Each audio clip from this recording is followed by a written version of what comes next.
Okay, we are live. What's up, everybody? How's it going? I think we're live, yes? Yeah, we're live. Cool. Cool. Hello, hello. Hopefully everything pops up the way it's supposed to. All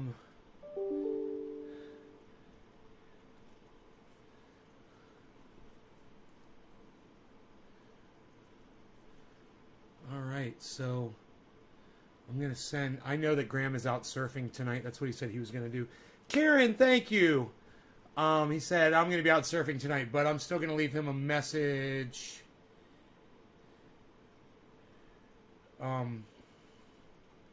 Yeah.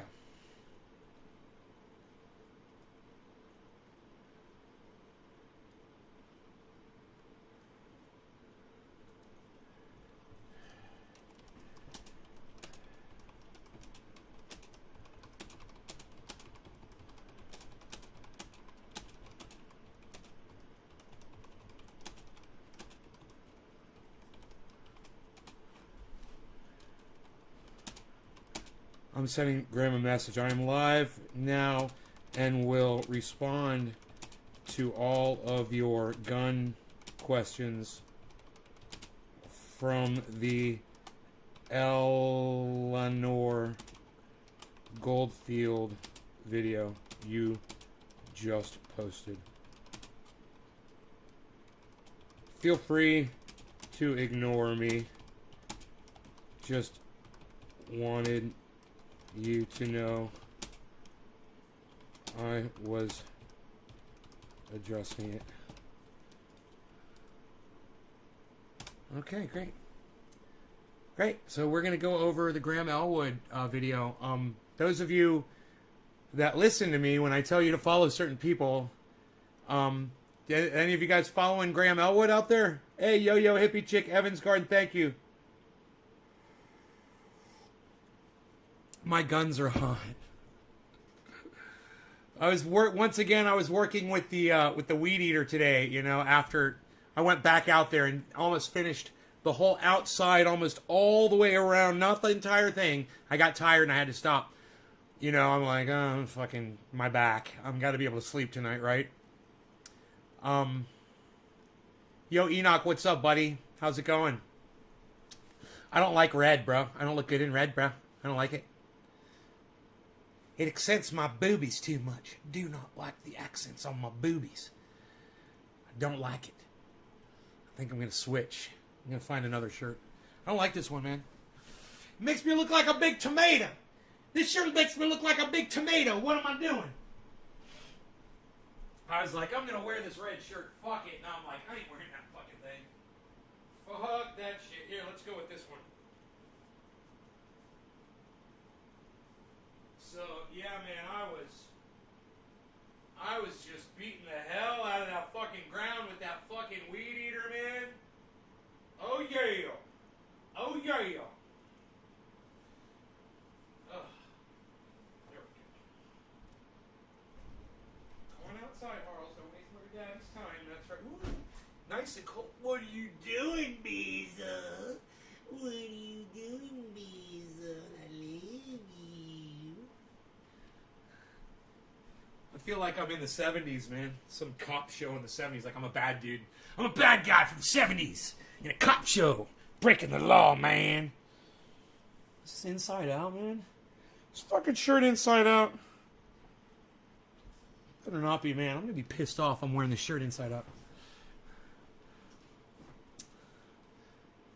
You follow Grahm? Oh, good. Well, him and I disagree on guns completely, and I'm going to address all of his questions that he put forth. Amber, hello. Thank you, Amber.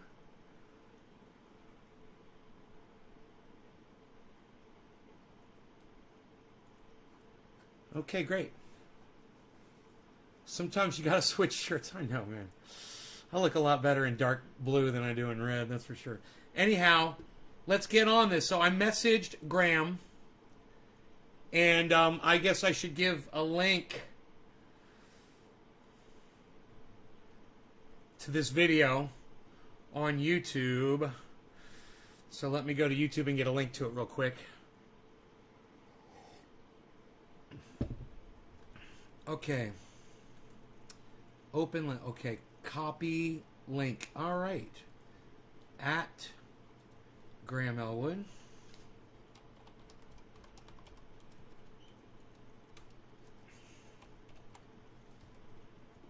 Okay. I answer all of Grahm Elwood's gun questions. He always says, Grahm answers your questions. It's a play on his show. Because he always has shows that say Grahm answers your questions. So my title of this video is I answer all of Graham's gun questions. You know, I want everyone to know this. God, I look terrible in red. I love Grahm Elwood. Okay?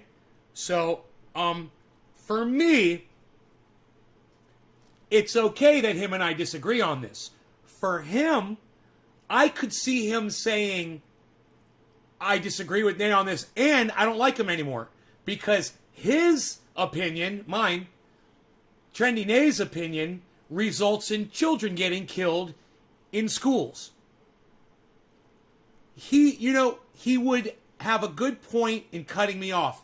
And if Ron Placone has cut me off because of the way I look at guns or anything that I do, all I say to them, to Ron and Grahm, I hope they both watch this, is, hey man, don't write me off, guys. You know, I'm not grabbing a gun and going out and killing kids with them. All right. And I'm gonna go through this, and we're gonna talk about all of these questions that Grahm poses, because he made some very unfair statements in his defense of, you know, banning guns altogether. We're gonna go through, but one of the ones that pops out mostly is that he said, you know, cars have improved over the years, and guns are more efficient in killing more people. He says, and cars kill less people. He says, there, I completely negated your car argument. Next argument. No, he didn't negate the car argument at all. He didn't even address what the car argument really is.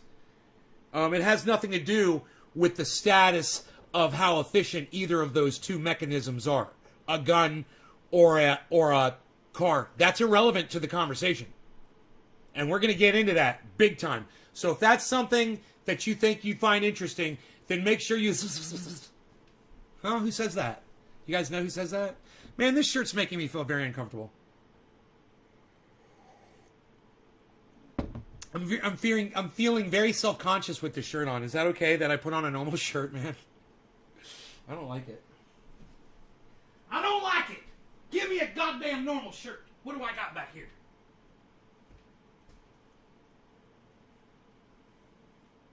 Go through the list until we find something.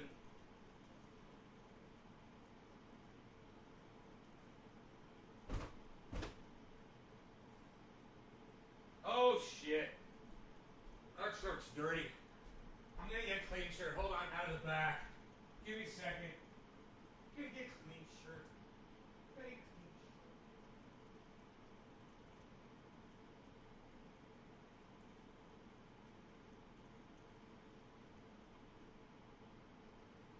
Definitely getting a Bernie Sanders shirt. Gonna get the Bernie Sanders shirt. Give me the Bernie Sanders shirt. I like Bernie Sanders. Bernie Sanders is good. I like Bernie Sanders. Here we go. Okay, I feel a lot more comfortable. All right, so. Show those guns. I'm all right. I'm good like this. So, what I want to say right off the bat is, I understand where Graham's coming from. And I understand people who love kids and don't want to see children blown away in schools. I totally understand that argument. I get it. Okay? I fucking hate sports. Kids get killed in sports all the time. You know? I mean, I know it's nothing like school shootings, but, you know, I'm not out saying ban all sports. I'm just saying you guys are indoctrinated to think that that's entertainment, Grahm included. But that doesn't really address this argument that we're about to get into. Those of you guys who are anti-gun and want to see all guns gotten rid of, you're going to like Grahm Elwood's side of this argument, mostly. But I tell you guys this. Pay attention to what I'm going to say, okay? And listen to my arguments before you pass judgment, So kind of come in with a unbiased, you don't know where you stand on it. Okay, cool. A lot of you support gun rights. That's why you watch the show. Cool. There's a lot of people who don't watch this show because I support gun rights. I know that. But let's get into it, okay? Let's get into this. Now, this video can be seen on rockfin.com.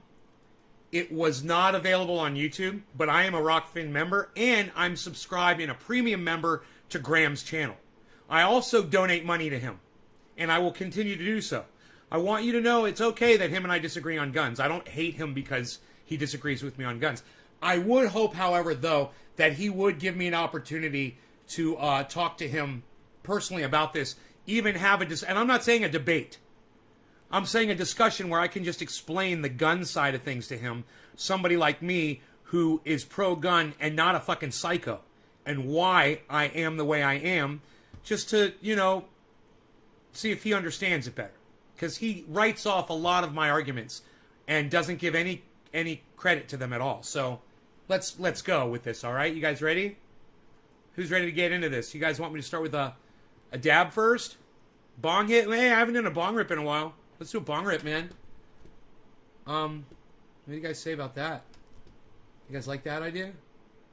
Grahm Elwood. Now make sure you everybody subscribe to Grahm Elwood on YouTube, the political vigilante, Grahm Elwood. Make sure you follow him on Twitter. It's at Grahm Elwood. Make sure you also follow him on Rockfin. Go over to Rockfin and check him out. He's a friend of mine. He's a friend of the show. He's appeared on this show twice, at least. And he's a really good guy, man. I love him. I just, I disagree with him on this. And I'm going to show you guys where I stand on it. All right, here we go.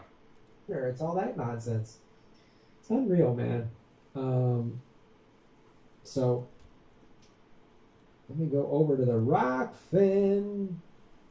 Grahm Elwood on Rockfin. Matt S. Shave your knuckles for justice. Your energy is strong today, dude. Boo! That's that vegan fury, man. I don't know, bro. I don't know. I'm going with the cannabis guns. Thanks for the cannabis guns are rocking over on the Rockfin. I really appreciate it. The Annalise Show. What's up, Annalise? How you doing, sweetie? Check out my Rockfin tonight, 7 o'clock Pacific, for a special people's. Hey, let's smoke 7:10, guys. All of you that have shared this. Susie Dawson and Sean O'Brien of Panquick. Check that out. Another Karen, Hippie Chick, Evans Garden Yo-Yo, Chantel, Mr. Blue, Baba Blue Jaws, Stephen Culbertson. What's up, Chris? Of YouTube. I've been working out. I've been doing these. I guess they're not so woke over there at the Google, at the CIA tube. So check out Annalise's show, and again, they're going to be live with Nick Brana. And so weed eating. You have questions about Nick Brana and the People's Party. Thanks for noticing, son. It's fair to ask the questions. Like, I think I'm a big fan of the People's Party. I hope they do well, and you have a right to ask, like, how are you going to do this? What are your policies? Where's the money? If I donate to you, where's it going to go? And what's it going to cover? And those are all great questions to ask. And if you have questions about Panquick, ask Susie. Panquick is awesome. I've seen a demo. I just saw a demo like last week, and I'm like, oh, snap. It's amazing. So check that out. We've had Nick on the show. We've had Elise on the show. We've had Sean and Susie on the show. So go check that out tonight.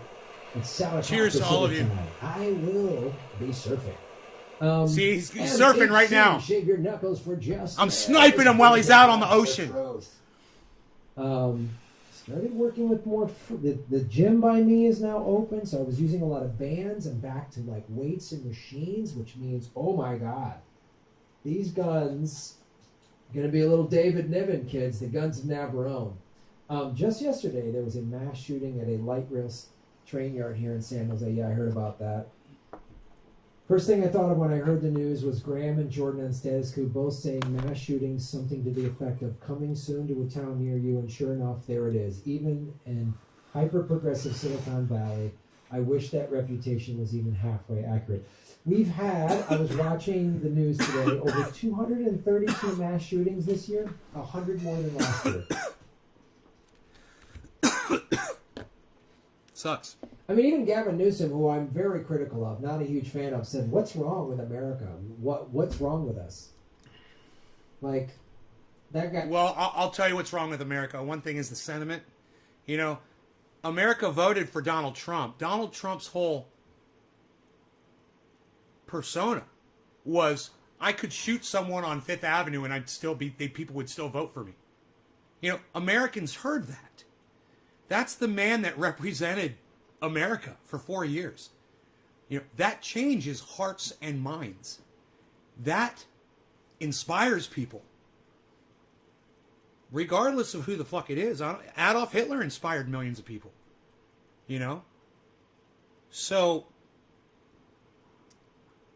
you want to know the source of the sentiment. He says there's more mass shootings. Hey man, I don't blame the guns. I don't blame that there's more guns out there. I blame the fact that, hey man, we fucking voted for Donald Trump, man. We are idiocracy. We're literally playing it out, note for note. We're living it, man. We're getting dumber and dumber. People are getting stupider. That right there in itself is a good enough reason for me to have a gun. Right there, people are getting dumber. I want to protect myself against the dumb people, and we're going to talk about that because he thinks I'm a fanatic because of that. But we're gonna get into all kinds of angles on this. So, you know, I love this guy. I appreciate his opinion. I do. That's why I'm going to let him speak here on my show right now, so you guys can hear what he has to say. Liberal, such a politician, but he even was sounded like he was emotional about it. He was like, "What the hell's wrong with us?" Seriously, I agree. This doesn't happen anywhere else in the world. I agree. I don't want it doesn't happen anywhere else in the world. I agree. And you know what? Donald Trump didn't happen anywhere else in the world either. And you know what else? This is the kind of world where people respect people like Elon Musk because they have billions of dollars. And up until recently, Elon Musk had so many fucking fans. And now the world sees what he is. Everybody understands exactly what Elon Musk is about. But up until the big reveal, hey man, my cousin's kid is a very intelligent guy. All right? He is. You guys, he's together. He's way more fucking together than I am. Now, you saw this kid, you guys would be fucking impressed, right? He thought Elon Musk was a fucking god. You know, he came on my show and argued with his own flesh and blood. You know, we share the same fucking name. We argued over a man who thinks that we're going to colonize Mars. Americans respect a guy who thinks we're going to colonize Mars. That's the problem with America, man. It's not the guns, man. People are getting dumber. And we're not speaking out against what we should be, which is the intellect, the lack thereof, the low fucking IQs that people are producing. The whole idiocracy plot of that movie playing out right before our eyes. It's right there, people. We can see it. We are breeding morons. And, you know, this last generation that came out, the kids that were just a few years younger than me, and I got to tell you, man, everybody that I knew that was my age, that graduated high school, they all got jobs, man. They all got jobs. The kids that were a year younger than me, they did even better. They all went to college, got college degrees, and those guys I swear, man, they became lawyers and doctors, millionaires, landholders, real estate investors, you name it, man. The younger kids that were younger than me, than my generation, right? Another generation, same thing. Fucking super smart, going to school, you know, and then all of a sudden, like 4 years later, like the span of a fucking high school education, all of a sudden, the mentality goes down to nothing. I start talking to kids on YouTube and shit, and I'm like, yeah, what do you do? Yeah, I don't work. What do you mean you don't work? Yeah, I live at home, or I get by, or I hustle. One of my favorite ones. I got to hustle this week because I got no money. I got to make my rent. I got to go hustle. And I got to go cut a deal here, or spin a thing there, or whatever the fuck. Go suck a dick on the street corner. I don't know what the fuck people are doing. But the mentality dropped. People started thinking that they didn't need a fucking job anymore. Now, I'm not saying you should have a fucking job and play into the whole societal thing. I'm just saying, that's what worked for my generation. Getting a job and sustaining yourself and not preying off of other people or the system. That's what worked for my generation. And 4 years down the road, man, it started decaying. Now, I'm not saying that everyone that's 4 years younger than me isn't working. But I am saying there certainly are a lot of you and younger than you that aren't. They're just getting by. They've got a YouTube channel. They're doing Twitch. You know, and they're making money on a video. You know, they're not working. They're creating income. But a lot of these people have never worked a day in their lives. I went out today and I worked all fucking day with a weed eater. You know, I could show you the video of me down there with a weed eater, just weed eating, just fucking weed eating all fucking afternoon, just weed eating the day away.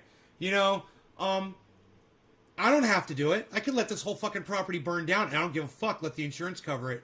But I have a sense of responsibility and I like work and it makes me feel good. And when I work, when I'm doing physical labor, I don't care if it's something here around the house, even vacuuming, outside cleaning something, you know, or yard work, or working on my pond, or doing something physical. I feel better when I'm doing those things than when I'm just sitting around the house doing nothing, and I get depressed when I'm just sitting around the house doing nothing. I'm outside working, and I've never felt better in my life, man. I have great, healthy thoughts. Yeah, I'm thinking about all kinds of things. Yeah, I was listening to him on my headphones while I was weed eating outside. It was great. I was listening this whole conversation. I was just fucking shaking my head thinking, I can't wait for 7 o'clock to go live with this. Nay, I agree. I believe I might still be blocked on the main 25. Josh G. All right, well, maybe I'll look into that, Josh. See if I can unblock you. So, when Grahm says he looks around and he wants to know why there's more mass shootings, I might just offer that our mentality, our mental health in this country is suffering as a whole. You know, we have a horrible fucking diet. He can attest to it. He knows all about vegan and diet and shit like that. Salt and meat and sugar is making us stupid. And we keep shoveling it down our gullets. And, man, it's not the only problem out there. I'm not saying it is. But I'm saying there's definitely issues out there. And, you know, it ain't the fucking guns. But we're going to get into that. Let's listen to what Grahm has to say. Let's blow some smoke rings into this sunlight. Everybody that is sharing this on social media, let's get me back up here. Look at this number, guys. We're at 19, man. Let's get this to like 27, 28 people, man. That'd make me feel great. All right, let's do that. Let's listen to what Grahm has to say. And make sure you subscribe to Grahm Elwood on YouTube and Rockfin.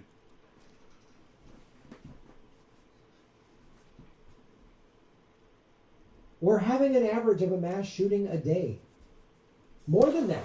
We've had 232. We're not halfway through the year.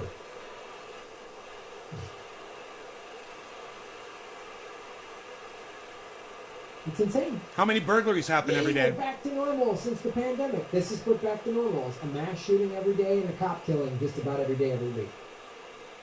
Tomorrow or the next day, within the next week, there will be another mass shooting. And it'll be done by a male. Look, it ain't about work, guys. It's about gardening and sustaining yourselves however you can. So, guys, we're going to talk about that. Cheers. Probably a white male. And, you know, probably a history of mental illness with easy access to guns.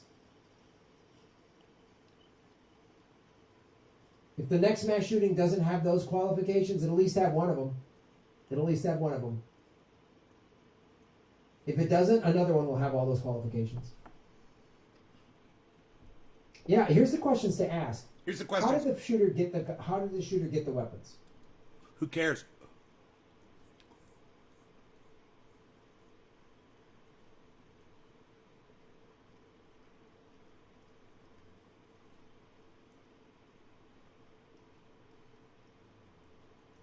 You know, mass shootings happen from all the time from people who are completely legitimate.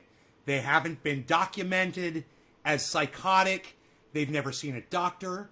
You know, somebody having a relationship at work and finds out his girl is cheating with somebody else at work, right? And finds out everyone there at work knows about it.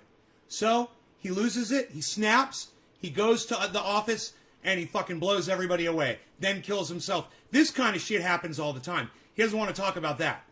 There's legitimate reasons, and there's legitimate people out there with firearms that decide to use them to go do crazy shit. Now, in my opinion, it doesn't mean you shouldn't have a gun. I mean, motherfucker get in their car and run a whole goddamn bus stop of kids over in one swerve. You know, you can kill 10 people real easy with a car. Japan has .6 guns per 100 people, and there are still mass killings done by knives and swords. Mass killings aren't a gun issue, it's a social issue. Who is Facebook user? Who just said that? Who is Facebook user? Let's keep going. Chantel, anyone seen the movie Falling Down? That movie explains why people do what they do.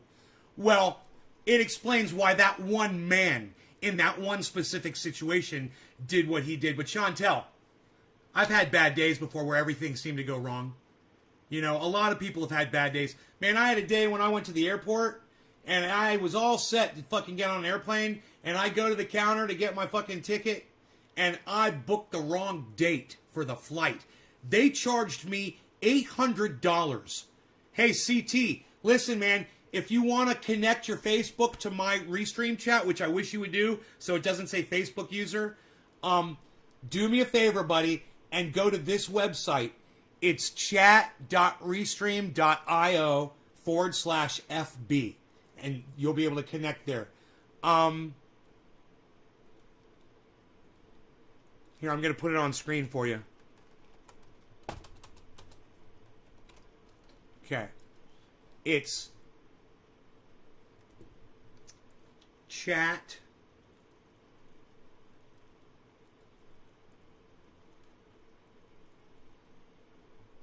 You'll see it come up right here on the screen, okay?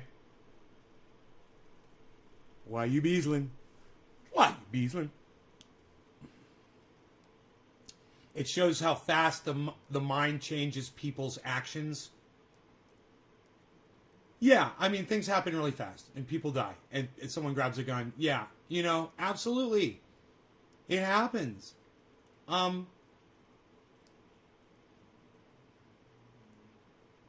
But we're not even into it yet, so let's get going. Let's get into it. How did they get them? Because like people say, I've heard like gun supporters say, well, Chicago has the strictest gun laws in the country, and look at all the shootings they have. Yeah, because they drive across the border to Indiana that has easy gun laws, and they buy guns legally. Or people in Indiana buy a bunch of guns legally and then sell them on the street for double the price. So he's just making shit up right now. He has no idea what he's talking about. This is straw manning at its worst because he doesn't know what the situation is over there. For triple the price. They report them stolen. They file off the serial number and sell them on the street. Is that what they do? How hard is that? I think filing off a serial number. So that's the argument. Well, we don't need strict gun laws. Getting caught with a gun with the serial number filed off, the state next over, you can, kids can just fucking. You might as well have a fucking pound of heroin, in your car. Who wants to drive around like that? Okay, hey, Second Amendment people, just keep living in masses. So what's the solution? Give everybody a gun? Okay, let me stop right there. What's the solution? Give everybody a gun? Hey, give everybody a gun who wants a gun. And if there's a reason why they shouldn't have a gun, then, you want to have laws that would stop someone that's a repeat criminal, a violent felon, someone who has mental incapability and has demonstrated that they are not responsible enough to own a firearm. You got to, pass some kind of a competency test, or if you've been reported to be incompetent. I'm fine with all of that. There's ways around it. If you need a gun, and I know a lot of people who could use one that don't have access to it, and you can't get one, man, it can make you very desperate. And no one should feel like that. You should always be able to feel safe in your own home. you know, and as far as I'm concerned, in your own vehicle or in your own space, wherever the fuck you are. But that's me. And my views on guns are very, very, very what you would call pro. Very, very lax as far as, you know. I've been to countries where people walk around with fucking machine guns. And at the time, there was no violence. And whoever wanted to carry a fucking gun was carrying a gun because everybody had to be in the fucking military. But, you know, how often does a mass shooting happen in a police department? Like, how often does a policeman go crazy and kill all of his coworkers? How often does a mass shooting happen inside a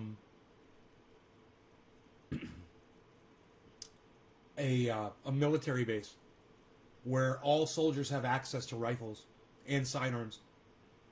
You know, it's happened before. I remember, you know, there was that one at a military base. But in the places, it seems like where there's the most amount of people with the most amount of guns, there doesn't seem to be a lot of shootings going on. You know, it seems to happen where people have the least amount of guns, like schools, concert venues, right? Because when you go into a concert, what happens? We all know. You get patted down or you get the fucking wand. You got to hold your arms out. They fucking wand you. If you have any metal objects on you, you got to take even a chain on your keys. You got to fucking drop it off in a box. You know, right? He's filibustering. Let's listen to him. Let's listen to him. What's the solution? Give teachers guns? That's insanity. That's no other country does this. Just talk to anyone from No other country is free like the United States, and I must say I like it free here, and I bet Grahm does too. I like having our freedoms. I like being able to travel around freely. I like being able to go and hang out with whoever I want to, not being looked into by the government because of the things I say on this podcast or wherever I go.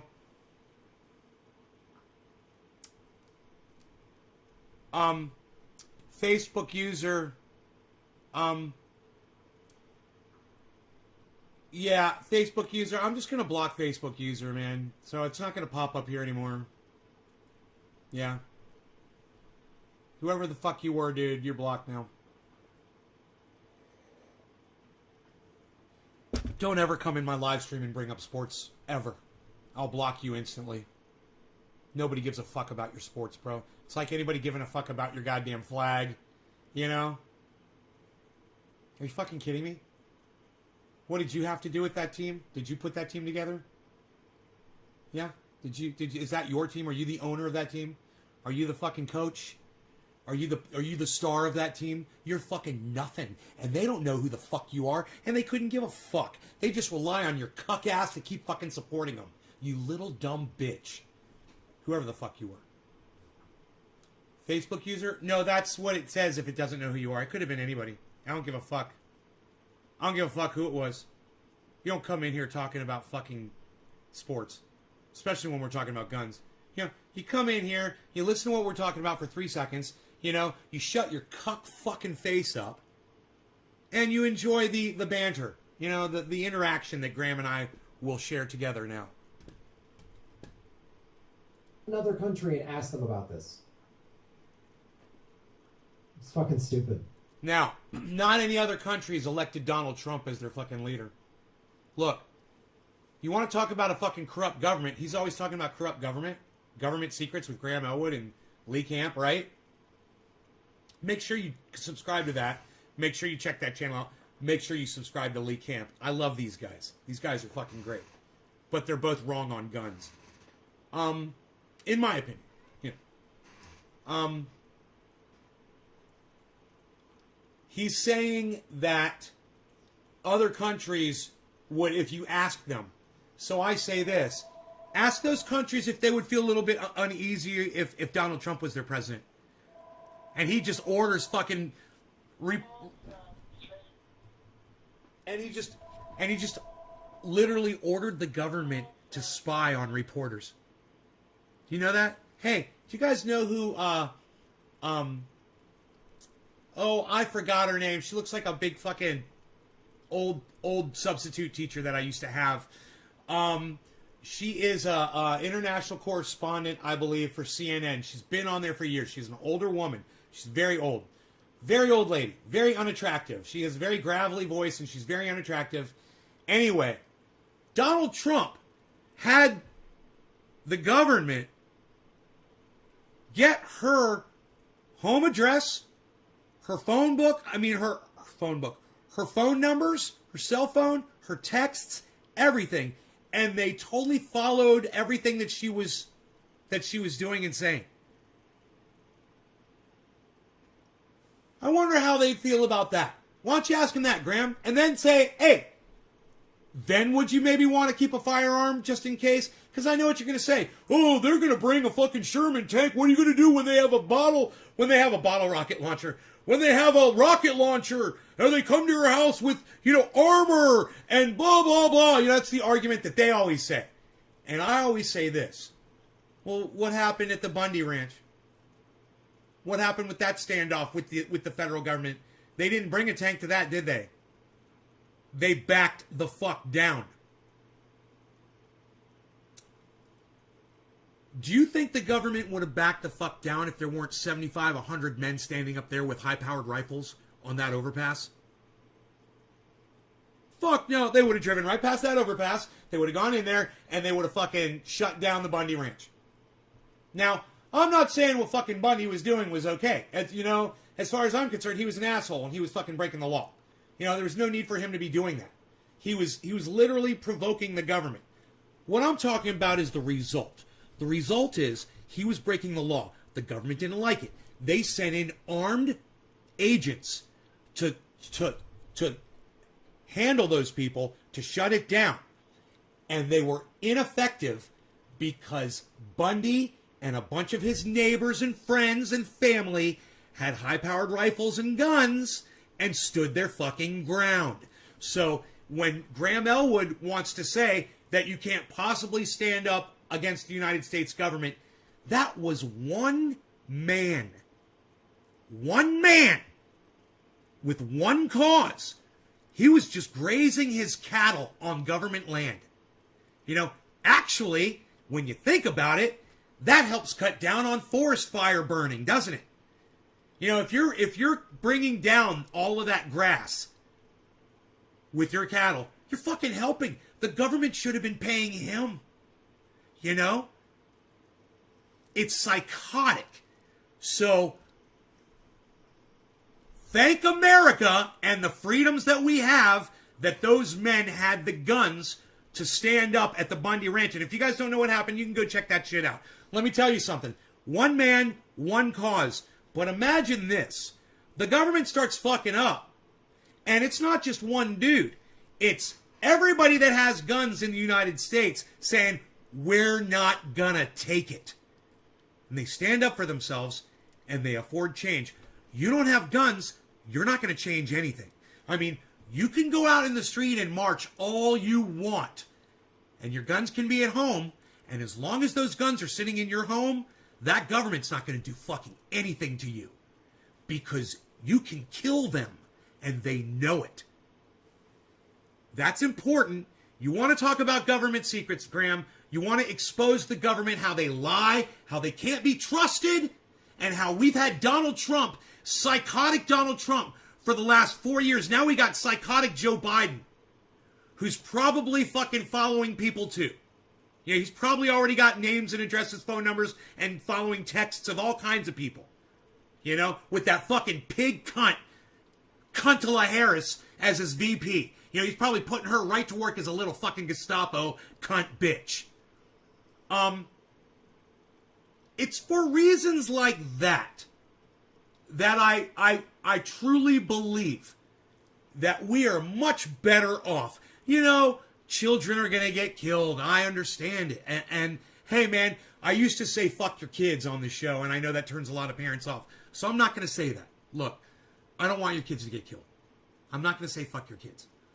I'm going to say I'm willing to help. I'm willing to try to do whatever it takes. As long as you don't limit the amount of bullets I can have in my gun. You know, hey man, I want a fucking fully automatic machine gun. You know, and I don't want a fucking license to have it. I want to be able to all fucking day long. But I don't want your kids to get slaughtered. And if you want to work really want to work at preventing the mass murders while preserving my right to defend myself against a psychotic government that I've learned a lot about from this guy. All right? He's exposed the government repeatedly every fucking day. He's taught me well. And I worry about the government. I worry about Joe Biden being a fucking psycho. I worry about lying fucking Cuntala Harris being a fucking psycho cunt bitch. You know, and taking over. You know, I want my fucking guns, and I want them to know I got them, and I want everybody to have them. And I want to be able to address the issues that we have with your children getting slaughtered like cattle, you know, in these fucking pens that you put them in where you think they're getting educated. They ever teach them about cannabis? They ever teach them about gardening in those fucking pens? In those fucking, in the fish barrels that you send your children off to? Oh, I'm sorry, man. I'm talking bad about parents again, and I apologize for that. That's the old me, and I need to not do that. I need to be nice to you guys, and I apologize. Look, you guys have to send your kids to school, and I understand that. I do. It's a necessary evil as far as I'm concerned. I fucking hate school. Let me tell you something. The best thing I got out of school was one of the girls that used to sit in front of me in one of my classes had the greatest ass. You know, it's basically what I took with me from high school. That's it. I didn't learn shit. I didn't learn anything. You know?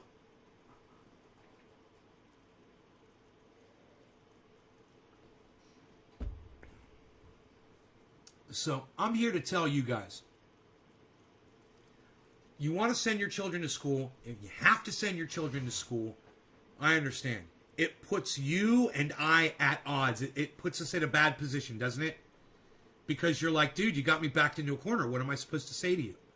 You know, yeah, I'm sending my kids to school fucking tomorrow morning. They're going right on the school bus. They're going to stand out at that bus stop like they always do. And, you know, hopefully a child molester won't drive up like that video we watched the other day and only pull 5 feet away from the child, you know, and scoop them right up and be gone and never be heard from again. Hopefully that won't happen to your children. But you'll continue to put them out there. Now, you want to say I'm fucking crazy for wanting my guns? I say, look at parents who are willing to set their children out at the side of the street while cars speed by. And then sit in a school that your children will never learn anything at. Your children are not going to learn anything at those fucking schools. Nothing. You know, unless your child is a mathematician. Let me tell you something. That's the one thing I couldn't learn. I couldn't learn math. Couldn't do it. I didn't learn it. It didn't fucking help. I know there were probably other kids who benefited from learning math and they went into mathematics. They're accountants. They're fucking doing shit with numbers. Accountants, you know, helping people with numbers, accounting, doing accountant shit. I don't fucking know. Whatever the fuck you want to do with goddamn numbers. It's the most boring shit. But, you know, maybe you want to be a fucking accountant. I don't know. Maybe you want to do the books for somebody, you know, like be an accountant. Or maybe you want to like do taxes for people, you know, like be like their tax accountant. You know, I remember watching this stupid Bank of America commercial and this kid came on. He goes, I really like numbers. He's like, I've always loved numbers and I've always loved money. That's why I work for Bank of America. And I said, you are a cuck bitch. You are a fucking cuck bitch. And you need to shut the fuck up. You know what I love? Growing vegetables out of the ground and then eating them. Pfft, I love that. That's something worth loving. You're not really going to get that at a fucking high school education. And if you really want to teach your kids, you want to teach your kids well, in my opinion, and I'm not a parent, and I'm in no, it's just like I say about crypto, man. I'm in no position to give you guys financial advice, and I am in no position to give you parenting advice. I've never had one. I will say this.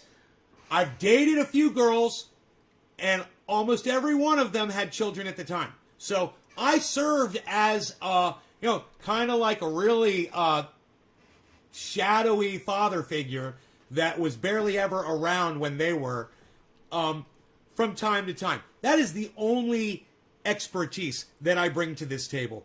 And I will give you this. You want to teach your children well. Teach them how to feed themselves. Teach them how to defend themselves. Teach them how to build a house, how to live in one, how to protect themselves, how to survive a fucking forest fire, how to live out in the fucking wilderness. Teach them how to clothe themselves and how to do it all on their own. You really want to teach your children well. In my horrible, fucked up, stupid opinion, jobs are going to become a thing of the past. You kids today, you're already refusing to work. They're almost offering you $15 an hour and you guys are still turning it down. Learn how to grow, man. Learn how to garden. Learn how to feed yourselves, man. And if you learn how to grow cannabis, that's a commodity that you can sell to people for money, for chickens, for eggs. Let me tell you something else. A lot of my neighbors, they all have chickens. I can get eggs whenever I want them, man. My neighbors are fucking awesome. I'm set up, man. I grow vegetables. I bring them giant fucking zucchinis. They give me fucking eggs for life. I hook them up with cannabis. I got eggs, man. I can live off of eggs. I got fucking rice. I got vegetables. And I really, everything goes down. I got my well. I got my power from the goddamn solar. Everything, you 3D print guns. Right on, Sean. Right on. Yes, we're talking about guns. We're going to talk about, I'm sorry, not these. We're going to talk about, God, they're so small. God, I got to get bigger, man. I got to bulk up. I need to talk to Robert Mulligan. I got to talk to Robert Mulligan and learn how to be like this. I got to be Necklace. Speaking of Necklace, I got to be Necklace. So anyway, that's what missing. Boy Scouts without the abuse. I never experienced any abuse. Board 5, you're funny. It's not about Boy Scouts. I mean, Boy Scouts is okay. You learn how to do a Pinewood Derby car. It's not about that. He's got a problem with guns. And I've got a problem with people that abuse their gun rights. I say there's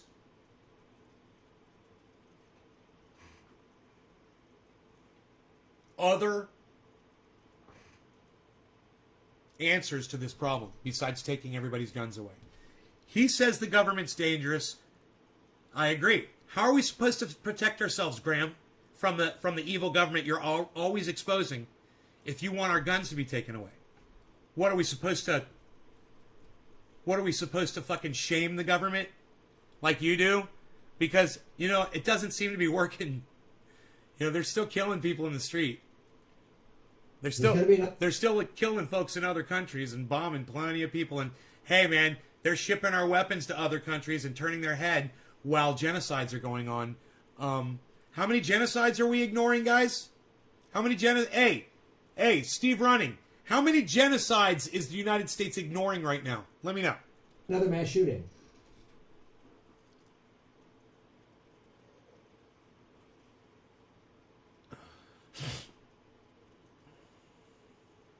So, that's Wingbird America. Violent madness.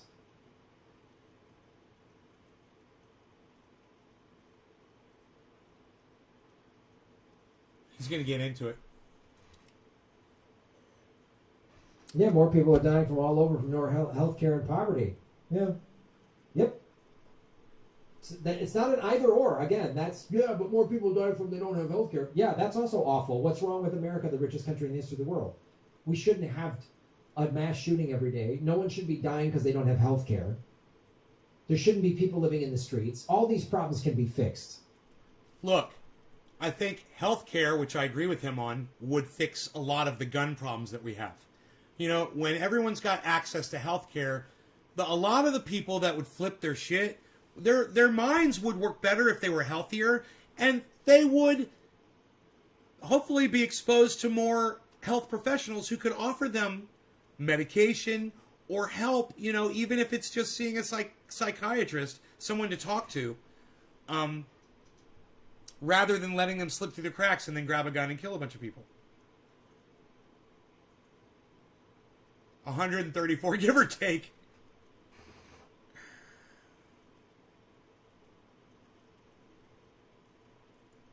You don't have to pick. It's not either or.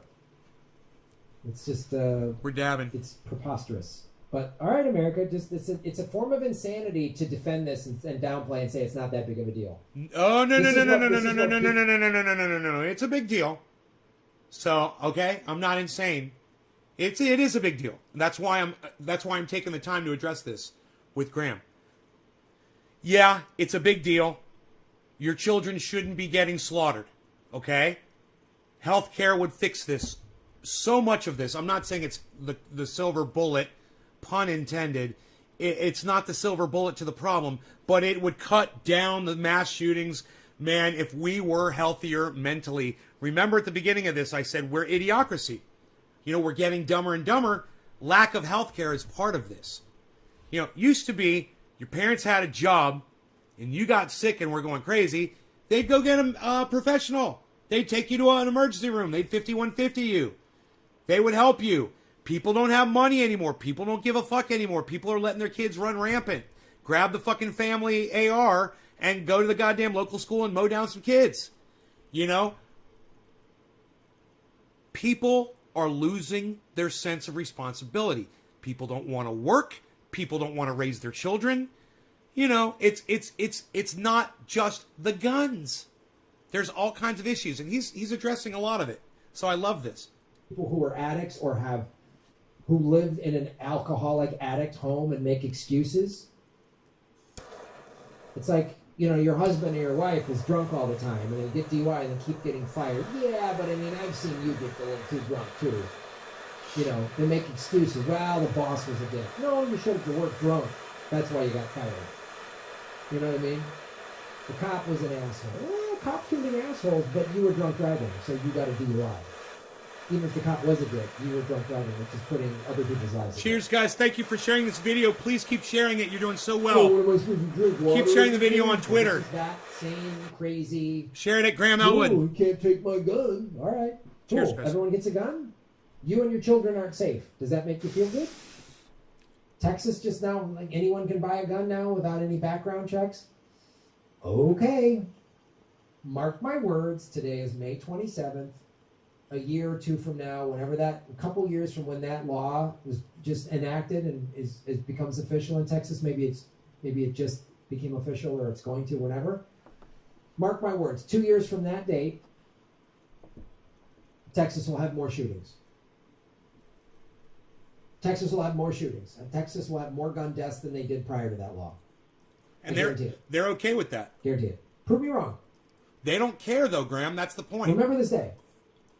Yeah. Texas is going to have more power This rhetoric outages right here because isn't they helping didn't fix anything. the power outage problem from March. Texans Now don't give a the power fuck. went out because we're Texas, we're all alone, and They're like got them off of federal regulation back like in the 19th. Texas is like 2 steps past me where I am with guns. Right? Now I sound very, I guess you would say, liberal with guns. I guess that's the right word to use.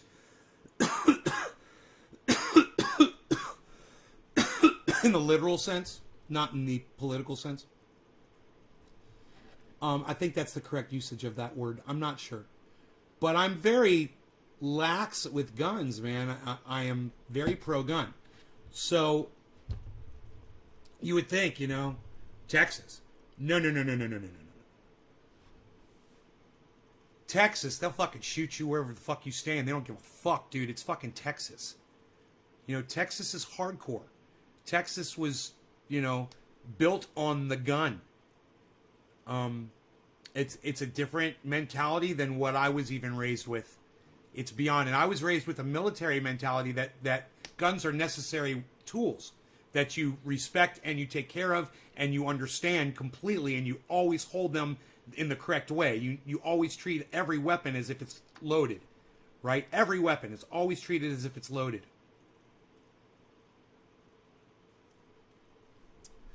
It's just military, you know? But Texas, man, Texas mentality is yeehaw guns. I'm not that far.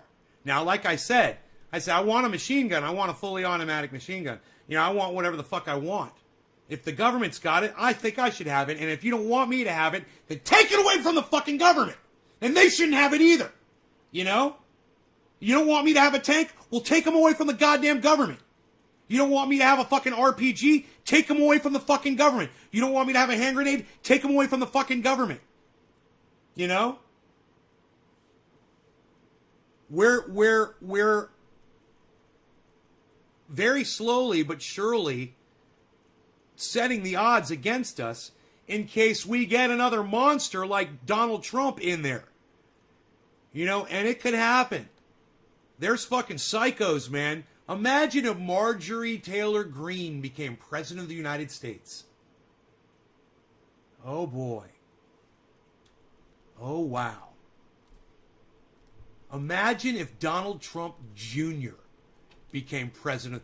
Imagine if Steve Miller became president of the United States. Do you still not want to have guns? Access to guns?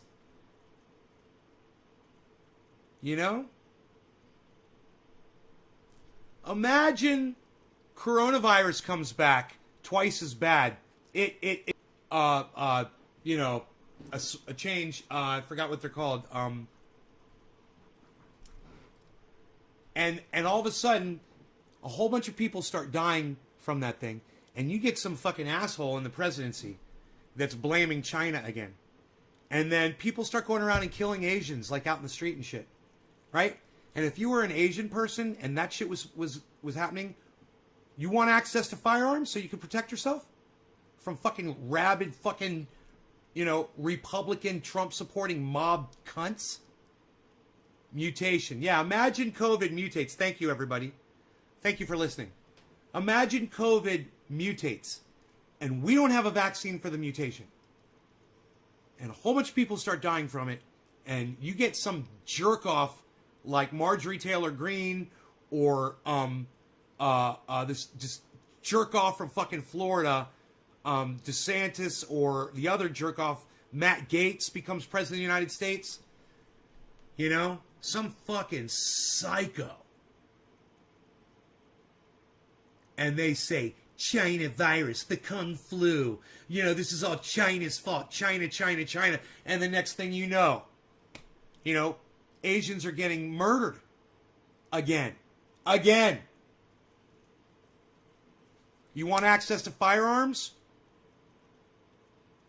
Do you think mobs might restrain themselves if they thought that sweet Asian old lady might pull a fucking .45 Magnum out of her little tiny purse and blows your fucking brains out? And then hopefully fucking spits on you?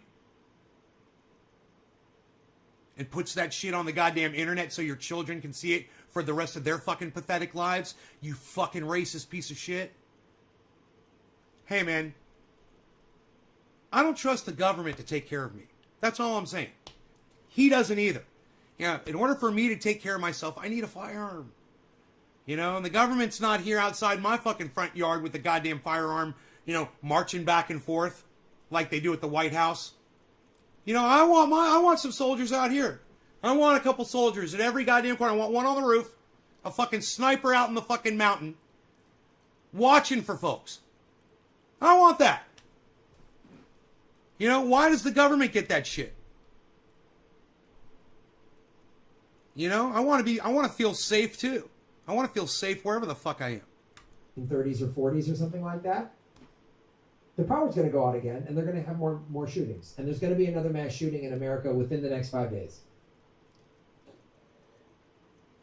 Prove me wrong. Prove me wrong. I'd love for that to not happen ever again. Yeah, but okay, you like mass shootings. You like so give your kids a gun? So if everyone has a gun, you think that's going to make less shootings? No, give the teachers a gun, or put some veterans at the, you know, that need a job. Put retired veterans at the at the front of schools. You know, harden the schools off so someone can't get into them. You know, treat your children like you treat your money. You know, look at a bank. You guys worship your fucking money, don't you?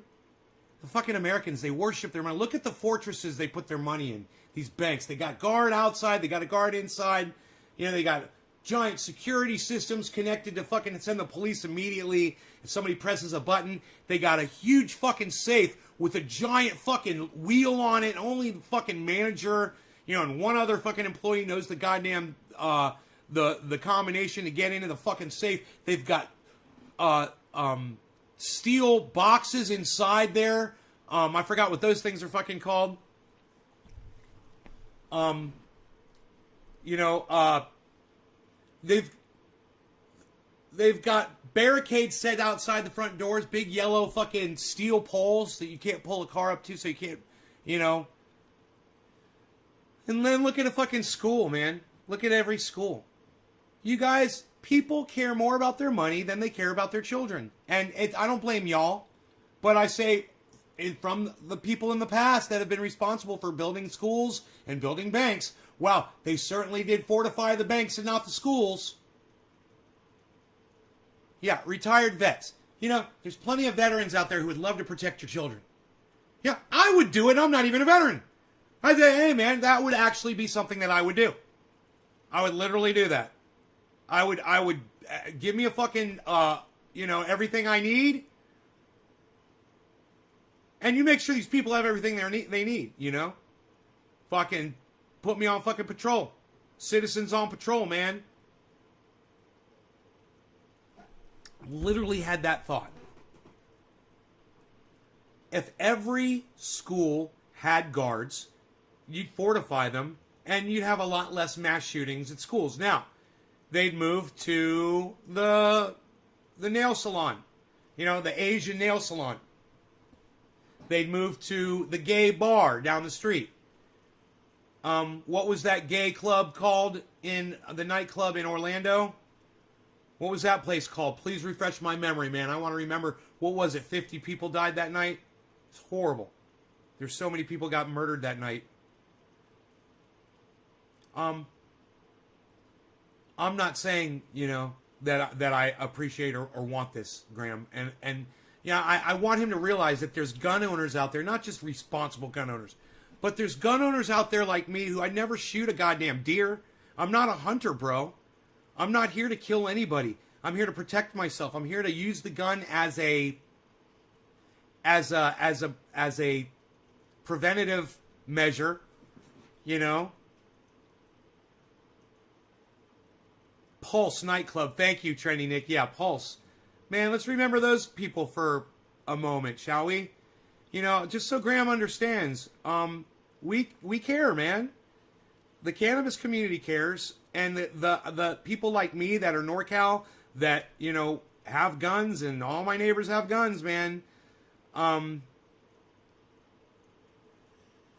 We care, man. We don't want to see your children get slaughtered. It's true. We're not crazy, man. We want our guns, but we don't want your kids to get hurt, and we sympathize. You know, I understand right now it seems like we want these rights at the expense of your children, but we want these rights and we want to help protect your children.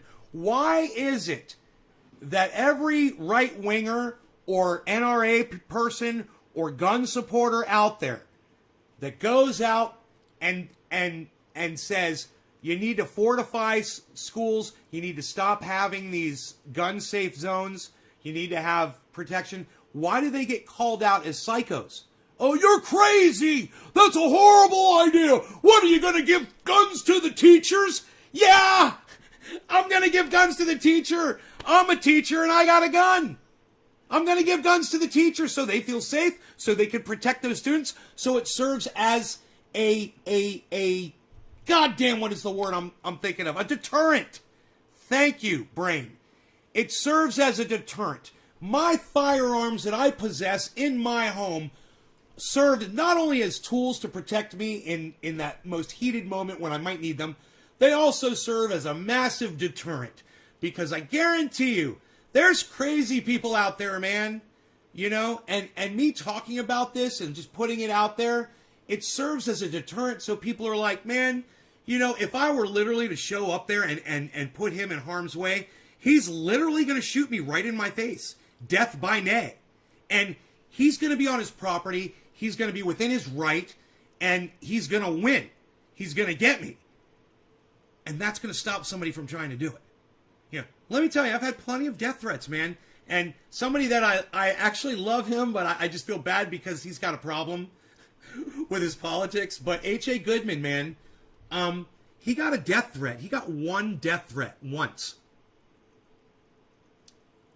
And, you know, he got into guns and he put it out there, you know, that he's got guns and that he's well equipped and he's a good shot and he understands them and he owns a bunch of firearms, and he totally pussed out, man.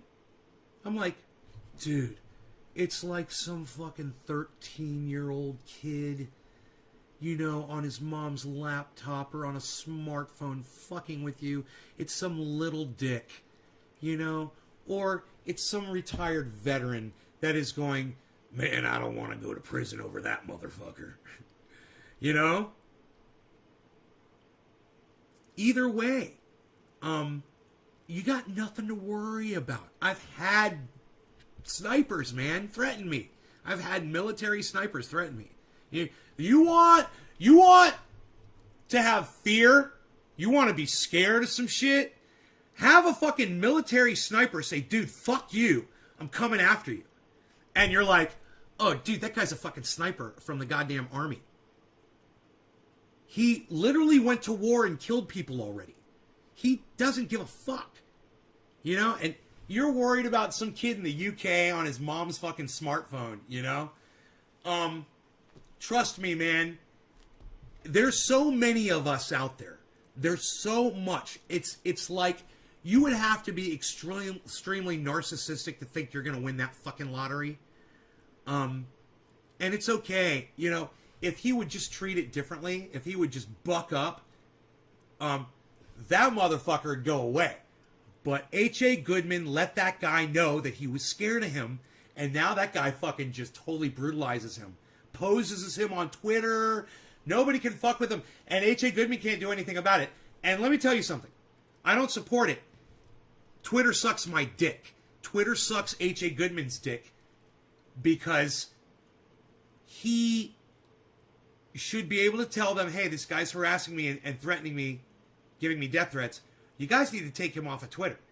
And they won't fucking do it. He's impersonating H.A. Goodman. And they won't remove him from Twitter. I got someone impersonating me too on Twitter that they won't remove.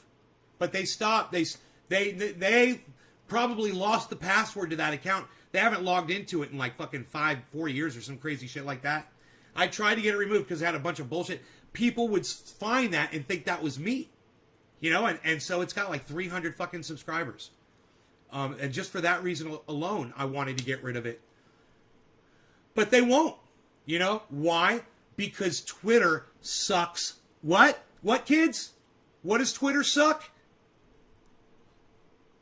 Oh, wait. Shit. I barely have anything here to do this with.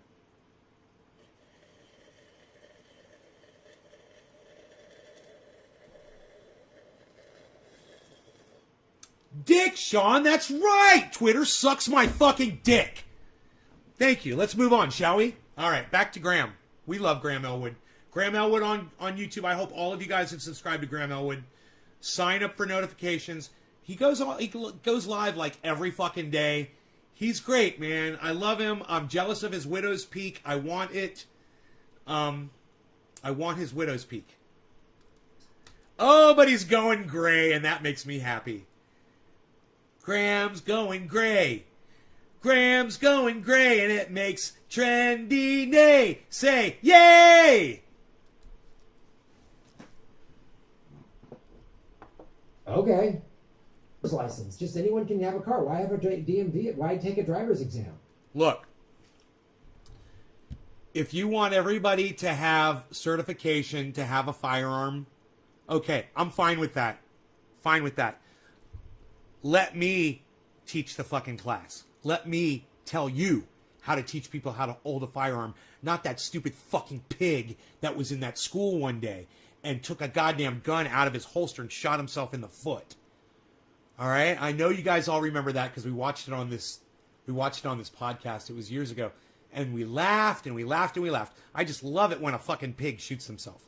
But as a fellow gun owner,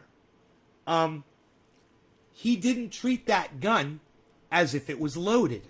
At one moment in time, it was directly pointed at his foot while his finger was on the trigger. Okay? You can't do that. Now, if you want my opinion, you want my class? My class says if you holster a gun, the way to do it safely is to make sure it's not cocked and ready to go. Anytime you put a gun in your holster, make sure it's not cocked. Because what happened to that guy could happen to you. You could shoot a child, a neighbor, anything. You could shoot your dog by accident. You could shoot yourself in the face. You know, you could drop the gun. It could go off and shoot you in the fucking chin, blow your brains out. Or just take a little bit of your brains out, and then you just end up being, kind of slow for the rest of your life. He shot himself and tried to play it off. You guys remember that cop that said outside and hid, that stood outside and hid? All right. So anyway, you want to talk about a license, a driver's license? Everyone needs one for a car. Now look, I know there's plenty of parents out there who put their children on firearms at a very early age. Listen, my father put me on firearms at a very early age, okay? And I know Karen, she killed her first deer. I think she was 6 years old or some crazy shit like that. I said, your father's a fucking monster. And she goes, I know, I've lived with that my whole life. It's haunted her, and it's not supposed to. Parents shouldn't do that to children. You're a horrible parent if you subject your child to something disturbing when they're just a kid. It's a terrible thing. They'll never forget about that. They'll have that in their brain for the rest of their life, and you toxified their brain. You putrefied their brain. You ruined them. You spoiled them. You broke them. And you're no good as a parent for doing that. So that's my opinion. You want to teach a child gun safety at an early age, not how to go fucking kill a goddamn deer. You don't have to go shoot an animal to teach your child gun safety. You teach a child at an early age gun safety, I don't know, let's say 6 years old. And you just teach them this. Okay, this is a gun. All right, this kills people. You understand that? Okay, so this is a gun. And when it's loaded, you pull the trigger, it'll fire a bullet, kill it, right? This gun, in order to cock it and load it, you have to grab it and pull it back and do that. Now, you're too young and you're not strong enough to do that. So, you won't be able to use this fucking gun. You're going to go grab this gun and try to kill somebody. You won't be able to do it. So, there's a 38 hammerless. This gun, all right, when you grab this one, you just point at somebody, pull the trigger, and you're going to kill them instantly. Pop, pop, pop, pop, pop. They're dead. 5 bullets, they're gone. That's the gun you go for. Now, the gun's always loaded. It's always ready to go. You can never point this gun at yourself, at your foot, at your face, or at your sister, or your brother, or your pet, or your mommy or your daddy, or your friends. And you can't ever play with this. Because if you do, I'm going to kill you! And then you take the gun and you put it somewhere and you tell your child where you're putting the gun. You're like, look, I keep this gun here. This is what my father did. This is what my father did with me when I was a kid. You don't ever grab this weapon. You don't need it. But if your mother and I are ever not home, somebody breaks into this house and you have no option, you know where it is, and you know how to use it. If your child is mature enough at that point, I'd say I was mature enough at about 7 years old for that. Then I say go ahead and do it. But you got to teach him the flashlight lesson. You pretend it's a flashlight with a beam of light, and you can even use a flashlight. You can say, you see where this light is pointing? Okay, that's your gun. Okay, it should never point at your arm. It should never point at your face. It should never point at your brother, your sister, your mom, or your daddy, or at a wall, or at the floor. A lot of people like to point guns at the floor. Don't do it. All right, you're gambling when you do that. You're so much better off always holding a firearm straight up in the air. Always hold the firearm straight up in the air, away from people. Okay, you've got a much less chance of hurting someone if that gun does go off if it's pointed up in the air than if it's pointed down at the ground. Because if it's pointed down at the ground, all it has to do is hit a rock or something metal or something that's really hard and like compact dirt even, and it can fucking bounce up and ricochet, and it can still kill anybody. So if the gun is pointed up, even at a roof, if you're inside a home, you're safer. You're way safer. So that would be my gun course for a child. And I would say, yeah, go ahead, Grahm, and make sure they pass my class. I just taught it. Okay, there it is. You can start at children, let's say 8 years old. Okay? And it's up to the parent if they want to start at 8. And if a parent is confident that their child is ready at any age, then I say fine.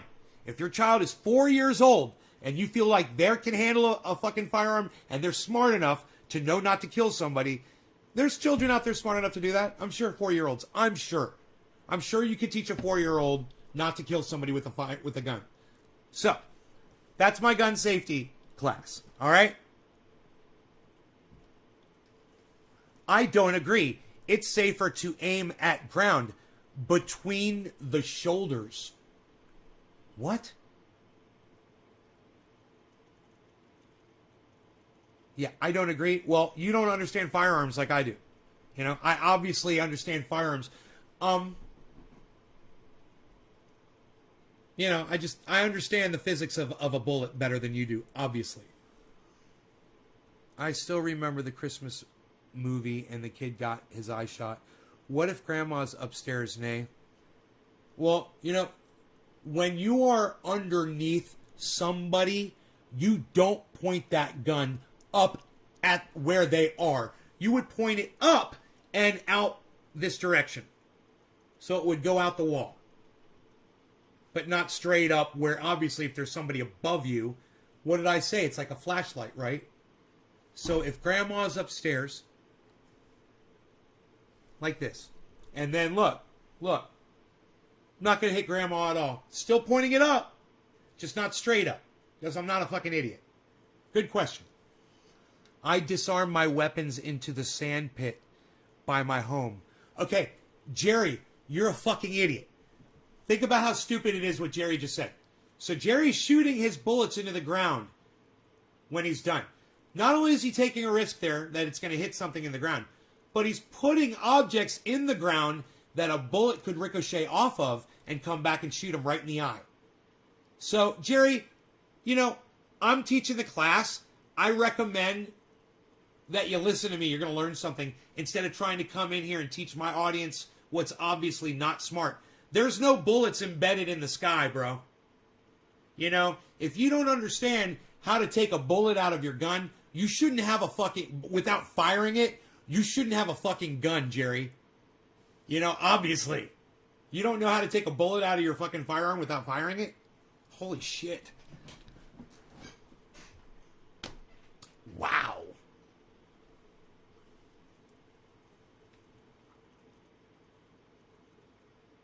Waste of good ammo. Yeah, I mean, all kinds of reasons, right, Dice? Look. I wasn't in the military. My father was in the military. My father taught me guns since I was a little kid. We've always had guns in the house. My father bought me guns when I was a kid. My uncles bought me guns. You know, we used to go out shooting together. I spent a lot of time with firearms. I am pro firearm, and I don't have a reason not to be. Firearms have protected me at times when I needed them, and I've used them before. So, you know, I'm definitely pro firearm. I think I know a lot more about firearms than anyone that would tell you to point a gun at the ground. That is just stupid. You know, you're pointing at a gun at the ground and walking. How many times does that gun cross over where your foot is? You know?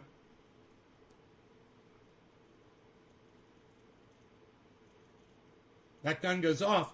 You better hope there's not some big boulder or rock on the ground. You know, often there's a boulder just under the ground. You don't even know it's there. You know? Safety on guns exists for a reason. Low, board 5. Hey, board 5, not all guns have safeties on them, brother. So you don't understand guns either. Oh, Jerry, you're fucking with me? Okay, well, let's move on. That was funny. Let's do a dab and move on, shall we? Let's listen to what Graham's got to say. That was funny, bro. I liked it. Driving's a privilege, but owning a gun is a right? I'm glad that you guys are talking to me.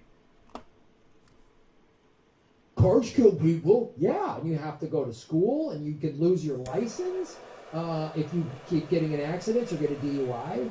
If you fail the driver's exam, you don't get it. If your eyesight goes bad, not if you're lose your driver's license. When you get too old, not if you're what is her name, Kylie Jenner. The state can take your privilege, your driving privileges away. Not if you're Kylie Jenner, man. You run people over, kill them, DUI. Fuck it.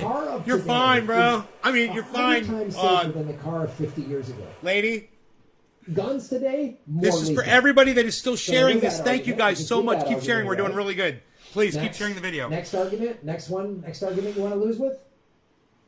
Next. Australia had a really horrific shooting in Tasmania in the early 90s. And they said that, and the country overwhelmingly said, we're done. They passed all this strict regulation. They made. Yeah, they don't have Donald Trump as the president either, or Joe Biden. Guy can't even remember his own name or what he ran for.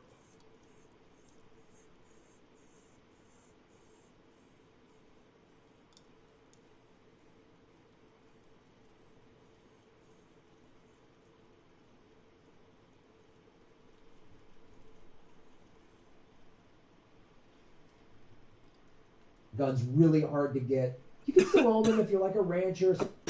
Next. Hey, is 100 times safer than a car of 50 years ago.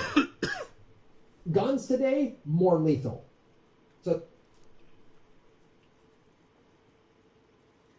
So he says because cars are safer and guns are more lethal, you can't argue cars against guns.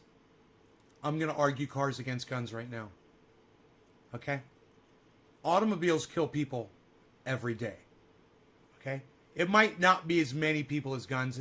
The numbers really don't matter. There's all kinds of things that kill people every day, like smoking cigarettes, drinking alcohol, driving cars, or guns. Okay? We choose to allow things like cars that kill people, or tobacco that kills people, or sugar that kills people, in our society, because we have a desire for those things. So as a whole, we vote to keep those things.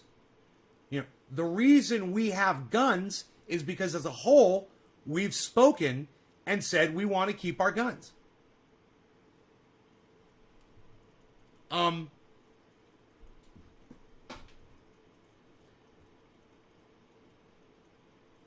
You can't eliminate cars from this argument.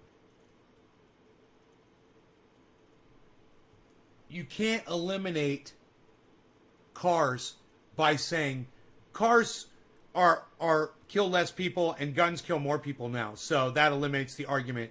You can't compare guns to cars. I just totally did. Right? It's got nothing to do with cars being safer and guns being more deadly. The argument of using cars in this argument has nothing to do with what Grahm is saying. So he hasn't disproven anything. Cars are something, it's what I would call a necessary evil. Guns are a necessary evil. Now you want to argue alcohol and tobacco. I might say they're unnecessary evils. You might disagree with me while you're drinking your beer and got your cigarette in your hand while you're watching Nate's Garden right now. But I digress. I don't think that Grahm has disproven any freaking argument here whatsoever. So there goes that argument. I just blew that argument away. It's a right. Cars kill people. Yeah, because we're Texas, we're all alone. And a bunch of oil guys got them off of federal regulation back like in the 1930s or 40s or something like that. The power's going to go out again, and they're going to have more shootings. And there's going to be another mass shooting in America within the next 5 days. I went back a little too far. Prove me wrong. Sorry. Prove me wrong. Yeah, but okay, you like mass shootings. You like so give your kids a gun? So if everyone has a gun, you think that's going to make less shootings? Okay. Why do we need driver's license? Just anyone can have a car. Why have a DMV? Why take a driver's exam? Driving's a privilege, but owning a gun is a right? Cars kill people. Yeah, and you have to go to school, and you could lose your license if you keep getting in accidents or get a DUI. If you fail the driver's exam, you don't get it. If your eyesight goes bad, you lose your driver's license. And my argument to all that is if you use a gun in commission of a felony, you go to prison, you're never allowed to possess a firearm again. Chris P., I think you're wrong. I think there's a place where we can all come to terms if you'll pay attention instead of saying something fucking stupid like you just did in my live stream.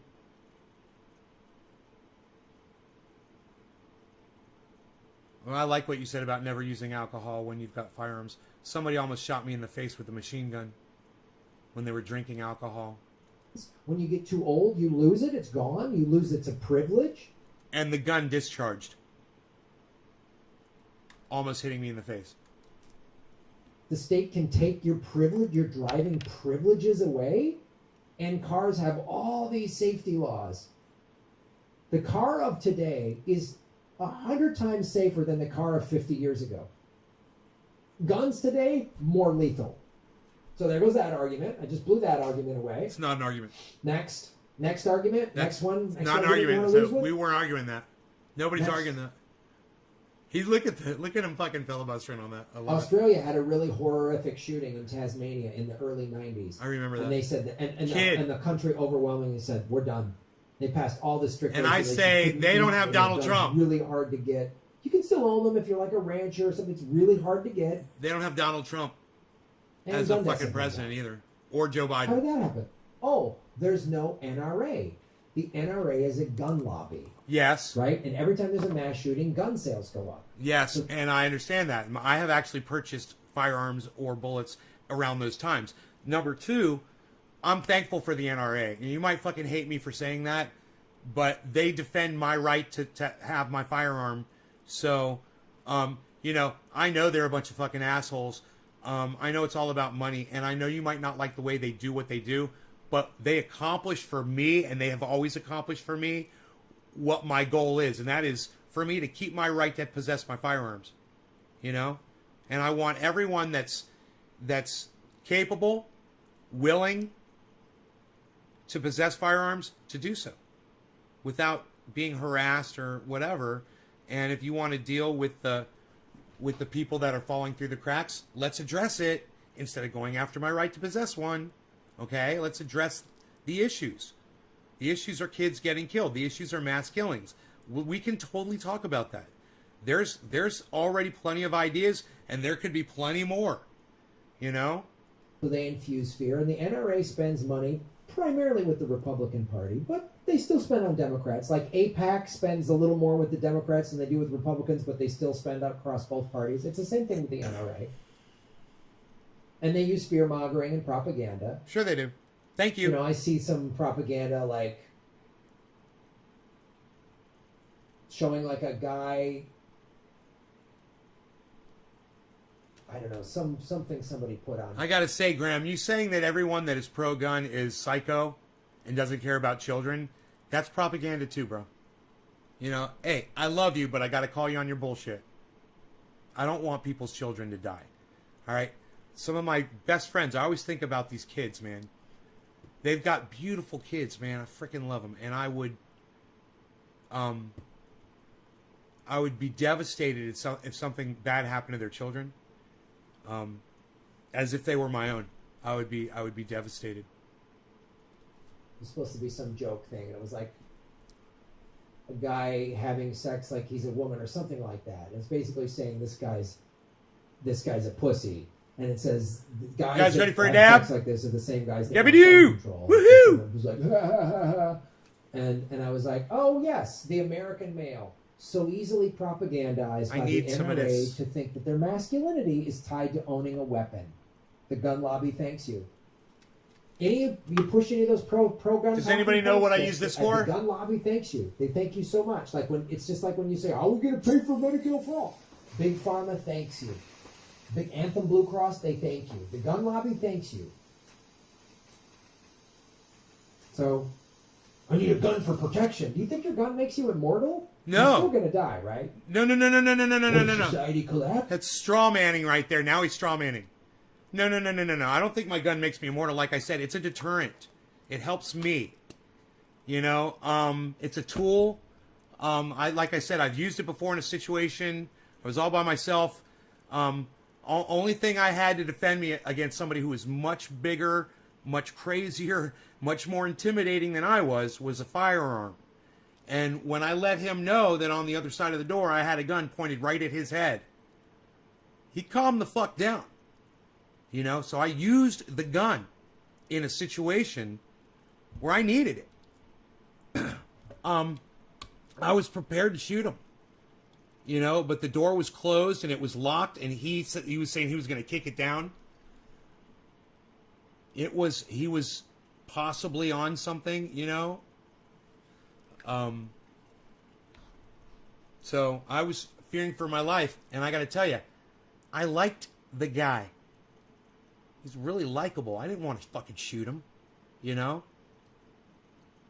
He was acting like a wild man that day. So, he actually taught me a lot about living out here. You'd be fucking surprised. We spent some time together. But I don't talk too much about that. I don't like to talk too much about that. My point is, I've been in a situation where he wants to say a gun makes you feel like a Superman. No, Graham. That's not why I have a gun. I have a gun because I've literally used one before when I needed it. And I use it as a deterrent. And I want it to protect myself. You know, if I'm here and let's say a couple of my neighbors' dogs get out and they break into my yard and they're attacking my dog and killing him, and I could just go outside with my gun and fire off a couple rounds up in the air, pop, pop, pop, and they fucking run away, you know, then that gun is serving me a valid purpose, you know, just as that alone.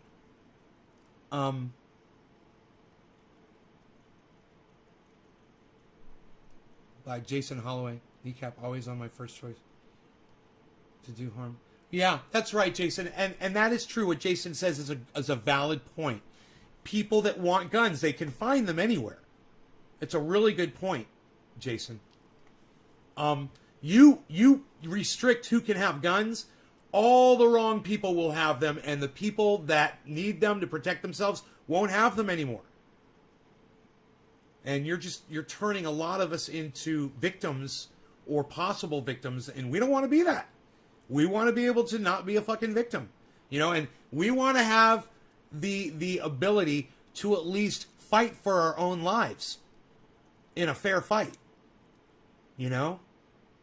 You might say, well, you know, a gun in the home results in gun accidents. If you have a gun in the home, there's this % chance. I'm willing to take that chance. I understand that. You know, I don't sit around all day fucking with my dick in my hand cleaning my fucking gun.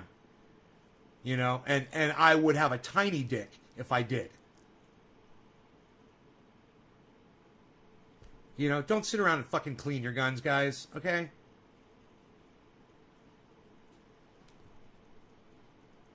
Collapses, and I don't have a gun. Like the crazy survivalists always, they can't wait for society to collapse. So Bullshit.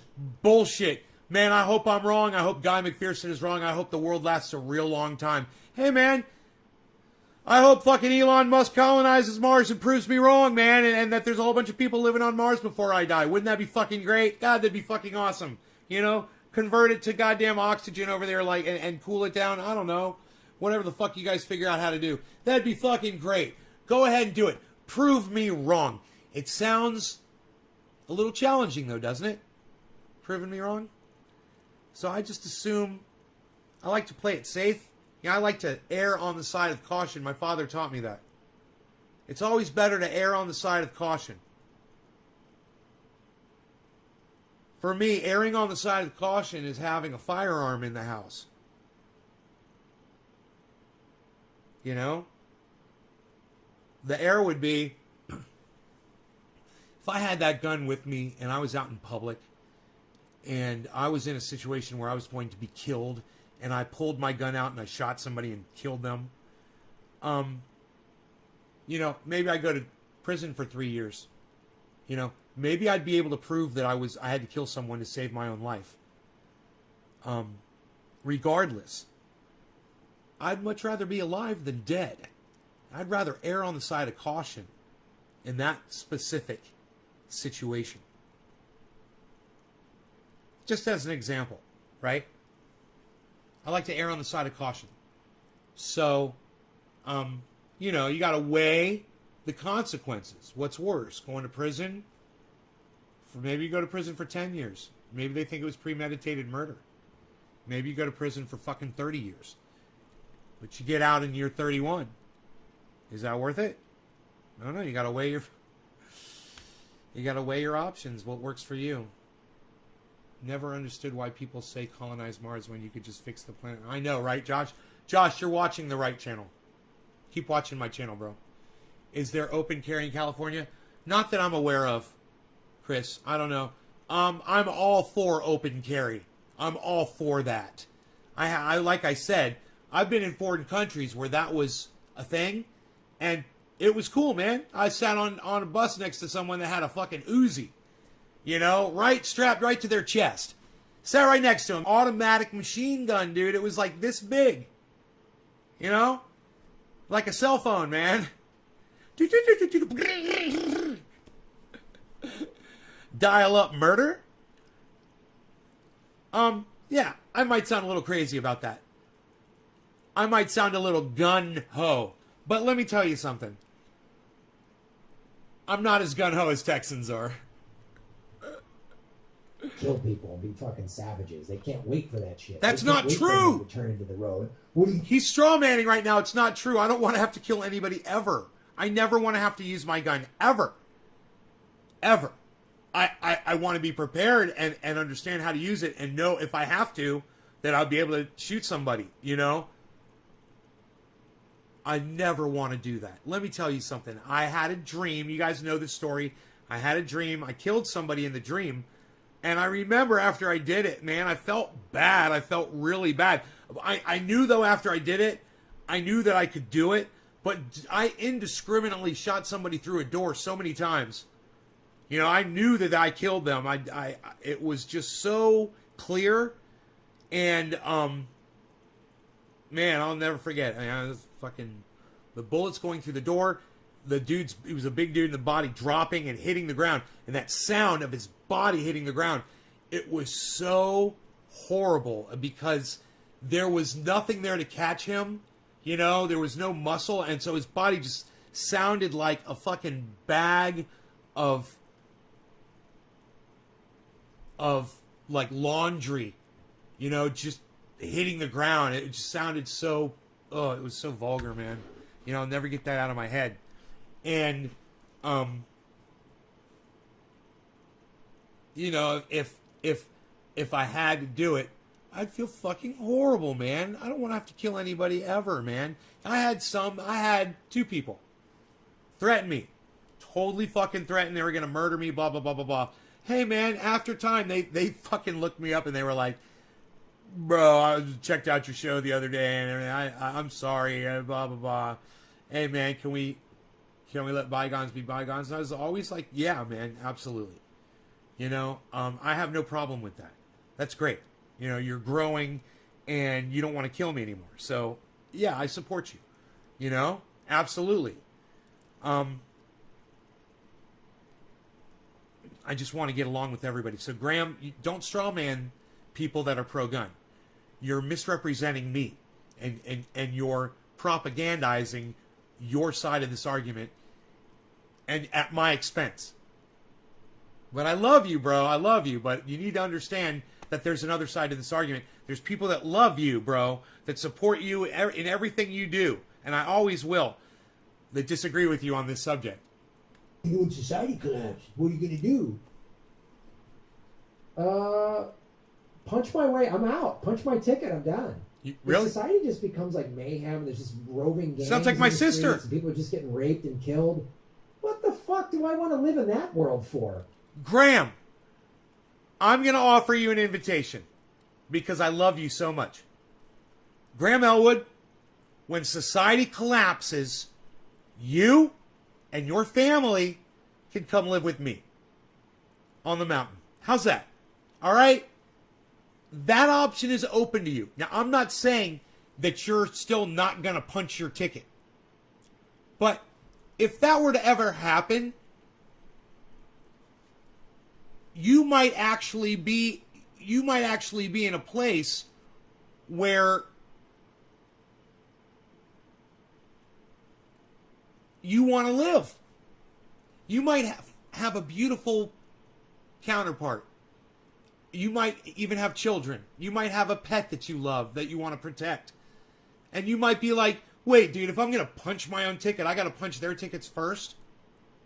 Even my pet? What are you going to do? Flush your goldfish down the toilet, bro? Have some responsibility, man. I'll make it easy for you. All right? I'm not crazy. I'm not crazy at all. I'm offering you an alternative to punching your own ticket, okay? That's only to him. Any of you other fucking crazy motherfuckers show up, or his audience, Grahm and I are going to take you out. We got fucking guns, and we will fucking do it. We can punch our way through anything. I'm done. If I can't surf, tell jokes, and watch baseball, fuck this. Baseball? I'm out. Why do you love sports so much, Grahm? That is part of the mentality. That is part of the mentality right there. You think that watching guys on a field with a wooden stick and a ball, throwing it and hitting it, is somehow a display of prowess, of man, of something that you are to respect and to draw such entertainment from. You're indoctrinated when it's saying, what, Grahm? Come on over, bro. Come on over. Let's... Fuck. Blame for COVID is like blaming hurricanes on Barbados. Goddamn people in Barbados keep running around in circles. They're causing hurricanes. So, your gun can't stop climate collapse. Couldn't stop a pandemic. If you want to just shoot your neighbor, then you got all these guns. I got these guns. Try burning this one. Eventually, if society collapses and you're in your fortress with your militia and all your guns, you know what someone's going to do? They're just going to burn you out. I'm in my fortress with my guns. They're just going to set your fields on fire.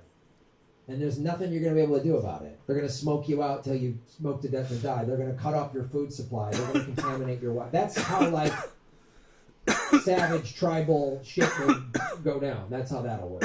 So then what with your AR-15? Society collapses, you better be ready. Okay, they got a dentist in the apocalypse. When everything society collapses, you have a dentist, you have a chiropractor, you have an eye doctor. Because let me tell you something, little root, and we saw that this pandemic, kids. I think we're so terrible. Ethereum's in 2007-10. What are you going to do when the food supply? Grow my own food. Okay, again, someone can burn your crops. What do you do when you twist your ankle? Don't just go to the doctor and get it taken care of. We saw that when COVID, the hospitals were overrun and routine. What are you going to do if you have a heart attack or a stroke? Or just shortness of breath? There's no doctor to go to because society's collapsed because you didn't want gun laws. And you kept voting for idiot Nazis and fascists either in the Democratic or Republican Party. I'm sorry, what happened? No, I'm just trying. I just want you to see what this I'm going to live off the grid with my guns world looks like. It's going to be horrific. It's going to be horrific. Yeah. No, it's not going to be horrific. I'm basically living that life right now. And me and all my neighbors are getting along just fine. Yeah. I just want you to know what happens. Yeah, what happens? What happens if your appendix bursts? Hey, man, let me tell you something. There's plenty of doctors that live in my town, and I have a feeling that they're going to keep doctoring even if, the grid goes down. I have a feeling they're going to keep taking care of people. That's what doctors do. If somebody's appendix bursts, I have a feeling you might be able to get it taken care of. Just rush you to the hospital, which is appendicitis. It's a routine operation. Oh wait, no, there are no hospitals because society collapsed. No, but you can find a doctor who could fucking do that for you. Definitely. What's going to happen? What happens if you have an impacted molar? What's going to happen? Then you're going to do the exact same thing. You're going to find a dentist that is still doing dentistry, out of their home or whatever. These are, if you can't, then, you're going to have to bite the bullet on it. It's going to be a new world, but I'm going to try to survive as long as I can. I just went like a whole year with no medical problems at all. Why can't I go 10 more years with no medical problems? I'm willing to roll that dice. I'm not going to punch my ticket, just because I'm worried that I might, get an impacted tooth or break my arm or, have a, diverticulitis again or get fucking Bell's palsy or whatever the fuck, Shortness of breath. Maybe you got a weird valve or a clogged artery. Oh, you're dead. You're done. Your Air 15 is not going to prevent that. So you can't shoot. You can't shoot your heart attack. Okay. Next. Straw man. Next dumb question. Just keep saying stupid shit, and I'll shoot down all of your dumb. I've heard all of these before. Did someone say that in chat? I wonder if someone said something stupid in chat about off grid. What do you do with your gun? Gun. Yeah.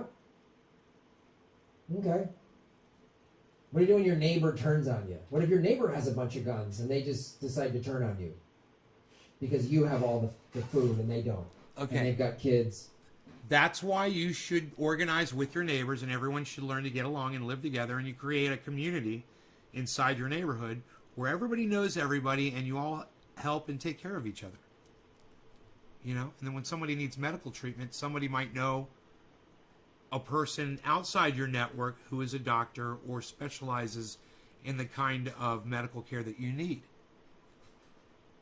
And your kids are grown or whatever. Then what? Then what happens when your neighbor turns on you? People turn on each other.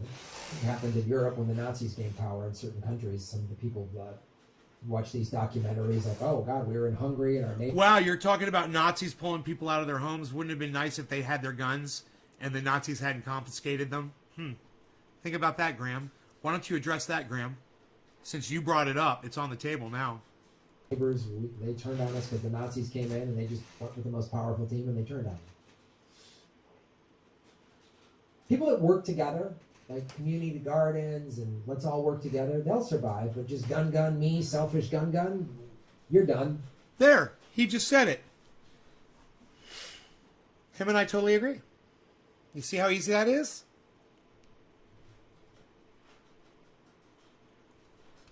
You're done. Okay. Next. Now, if your neighbor has a bunch of guns and they just decide, people watch these documentaries like, oh, God, we were in Hungary and our neighbors, they turned on us because the Nazis came in and they just went with the most powerful team and they turned on us. People that work together, right here, like community gardens and let's all work together, they'll survive. But just let's all work together, they'll survive. But let's all work together, they'll survive. But people that work together, like community gardens and let's all work together, they'll survive. But being our neighbors, they turned on us because the Nazis came in and they just went with the most powerful team and they turned on us. People that work together, like community gardens and let's all work together, they'll survive. But just people that work together, like community gardens and let's all work together, they'll survive. But just people that work together, like community gardens and let's all work together, they'll survive. But exactly. So, why don't you join us, Graham? Why don't you build community, right? Gardens, chickens laying eggs. You know, you're good to go. You could call me crazy, but it's not a hard life like what you try to portray it as being. People can see how I'm living right now. This is it. This is how I'd be living. I wouldn't be broadcasting probably to the internet anymore. I don't know. Maybe the blockchain will still be up.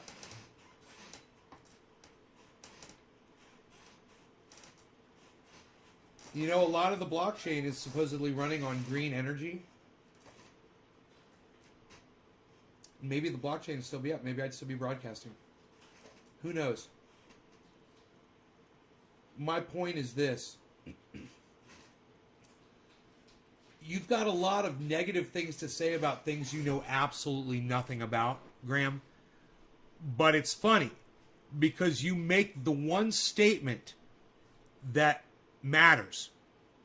You then at the end of that you want to tag it by saying, but gun, gun, gun. Well, part of those gardens and those neighbors and the community, part of that is defense. To keep that, you know, what good is it? What good is a garden if you don't put a deer fence around it and the deer come at night and they eat all of your fucking lettuce and your hard, you know, grown vegetables like tomatoes and stuff? What good is that?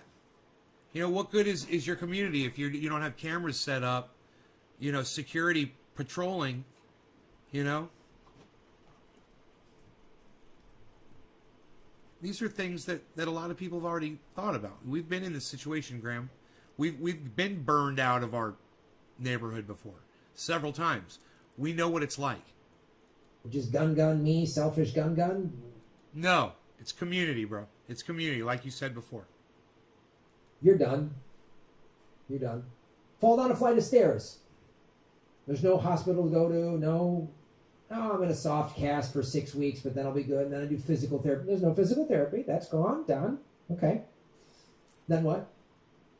Then what? Can't go to a physical therapist. What are you going to do then? You're going to walk with a limp for the rest of your life? What?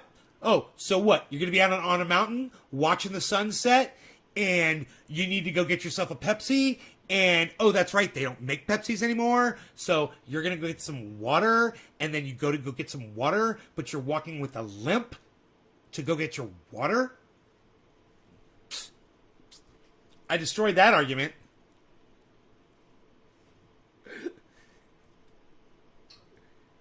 Eyes go bad, I'll just go to the Walgreens and buy a pair of readers. No, those are done. Gone. Those got smashed. That's why I bought a bunch of them. I bought a whole bunch, stocked up on these. Like he said, it's good to stock up on them and treat them, keep them in a case so they last a long time. Because you never know when, you know, you might not be able to buy that item anymore. There's 3 per box. So I made sure. Stock up. Graham's no big deal. So I got a box of readers, bro. Big deal. Just fucking blew you out of the fucking water, didn't I?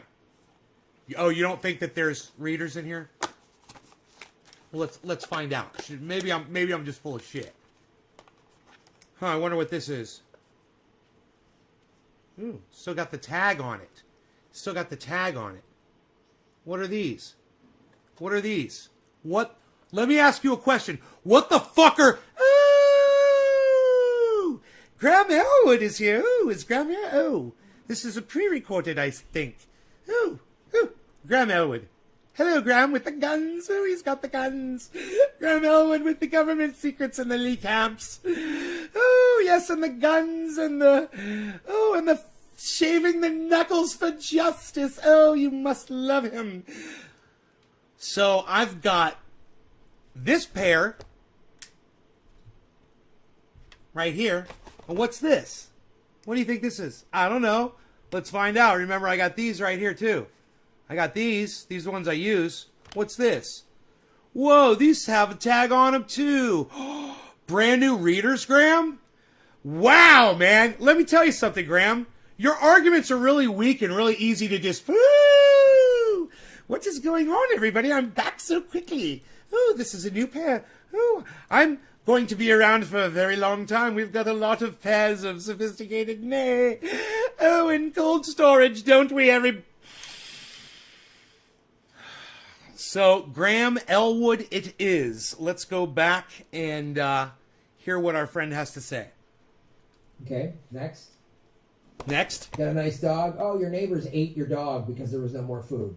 What did I say about my what did I say about my neighbors? They got farm animals, they got chickens, they take care of me, I take care of them, we feed each other. Like he said, community. Okay, don't forget what you said, Grahm. You said community people are gonna make it. The community gardens, the people that are growing and taking care of each other, we're gonna make it. We're gonna make it as long as we can. We wanna survive. We don't wanna I wanna watch the sunset as many times as I can from my mountaintop. You know? Then the storms and the hurricanes because of climate collapse. Well, you'll just shoot the hurricane with your AR-15, right? No. So that'll stop the storms. No. Floods. No. Oh, brush fires are going to start. Yeah. In some place like California where there's dry climates, there's dropping water and all this coordinated. No, he's right. That's all gone. So No. So the brush fire, you're going to shoot the brush fire with the AR-15? No, I've got a 2,500 gallon tank sitting on my, or it might actually be a 5,000 gallon tank of water sitting up here on my mountain. And the fire department came and looked at it and said, this is perfect to plug into. If there's a fire here, we can use this. We could tap right into this. You know, my neighbors around the corner have a water truck. My other neighbor, his next door neighbor, has a fire truck, water truck as well. So we're pretty covered on that, Grahm. You know, we're NorCal mountain people, and we're prepared for a fire. We've had to extinguish one already. I'm just asking. I'm just trying to figure this out. You're going to shoot the brush fire? No, we're going to put it out with our water trucks. Floods? You're going to shoot the flood? Flood? No, we're going to be up on mountains, so we don't get flooded. Right? 3,000 feet, Grahm? Good drainage? You just said drought conditions. Ground sucks it up pretty fast. Plus, we could catch a lot of that rainwater and use it. You know? Drought. Right? Gun, flood, flood. Gun, flood. Shoot the flood. Is that what you're going to do? No. Yep. No, I'm going to live on a mountaintop. That's what I'm going to do. I love him so I don't mind talking to him like this because I love him so much. Thanks for watching the show, everybody. Shave your knuckles for justice. Boom. That's going to be a full segment. You know why he did this? He cuts it short. He's reading my chat right now, and I said, Grahm, I said on my 710 show tonight, I'm gonna answer every gun question that you asked, and I put that in his chat like 5 or 6 times. I'm like, on my 710 show tonight, I'm gonna answer every question that you asked. It'll be survival of the fittest and craziest. I know. Shoot the flood. I know that he saw what. Living a mad, like people like, I know you guys are laughing, but like people are like, yeah, survivalists. No, you man. Live in that world? It's awful. No, we don't want to live like Mad Max, bro. We've imagined that could be an outcome, but we don't want to live like that. Nobody wants to live like that. You know, we're not hoping for it. We're not rooting for it. We're preparing for it. You know, we want to be ready for anything. That's what I was taught as a child. And when you guys talk about the Boy Scouts and shit, they teach you be prepared, and you be prepared for fucking any situation. You know,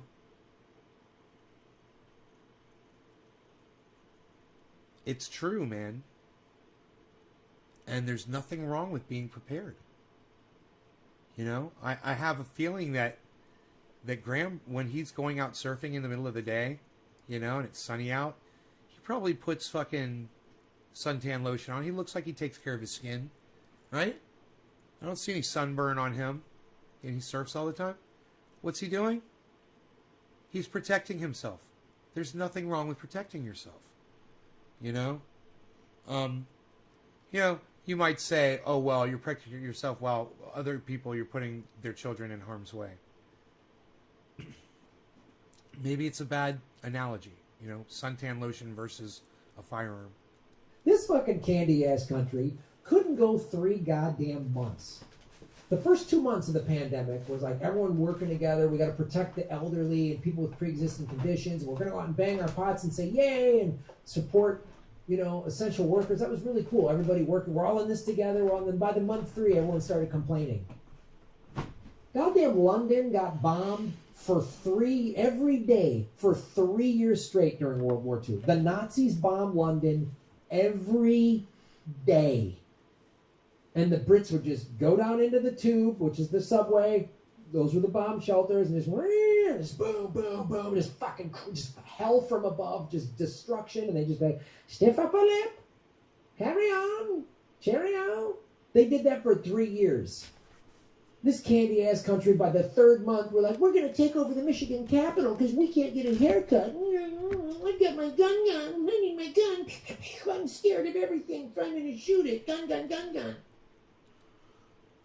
Not everyone who's pro-gun is want to go out and take over the government, Grahm. As far as defending myself against a corrupt government that's coming after me unjustly, I'm all for that. But you know, if I've done something that is horrible, and the federal government's like, you got to go to prison, you know, I'm not going to pull out my guns and fight them. I'm going to surrender and get in a car and be handcuffed and have my rights read, get a lawyer and try to fight it. You know, I'm willing to play by society's rules. Then everyone just got selfish. The big cities, the small towns. No, fuck it. I'm not wearing a mask. Yeah, Nana had a good run.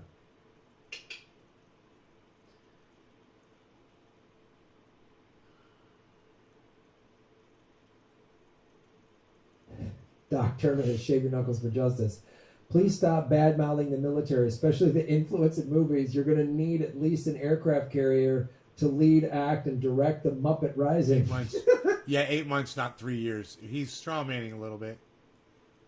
But that doesn't count. What he said there doesn't count as strawmanning. Did I miss a beautiful sunset? Oh, no. That's fantastic. You're great, Doc Terminus. Just pray you don't get sick. All right, I'm going to do this segment. Pray you don't get sick. I hope I don't get sick. Man, I might... Hey, imagine this. I might need a gun to take my own life if I get so sick and you know...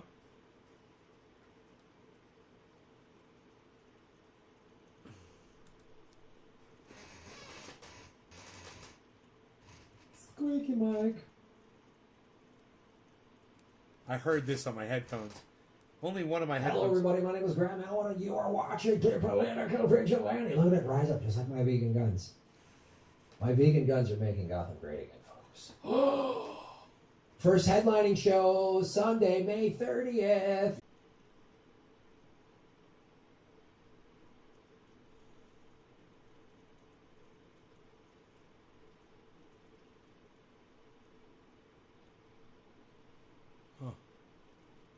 Here we go.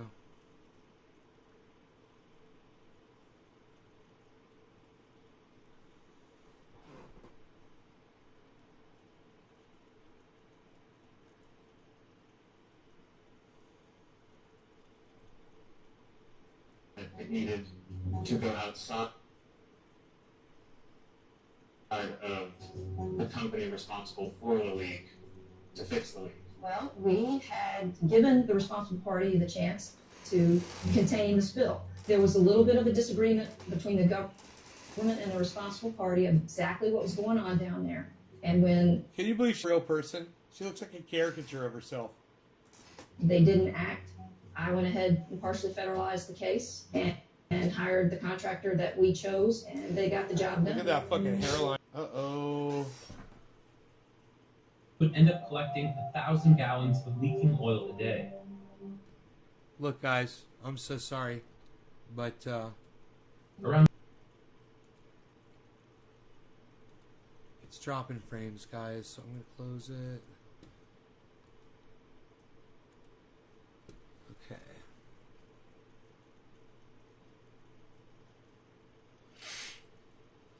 Okay. It's just dropping too many freaking frames, man.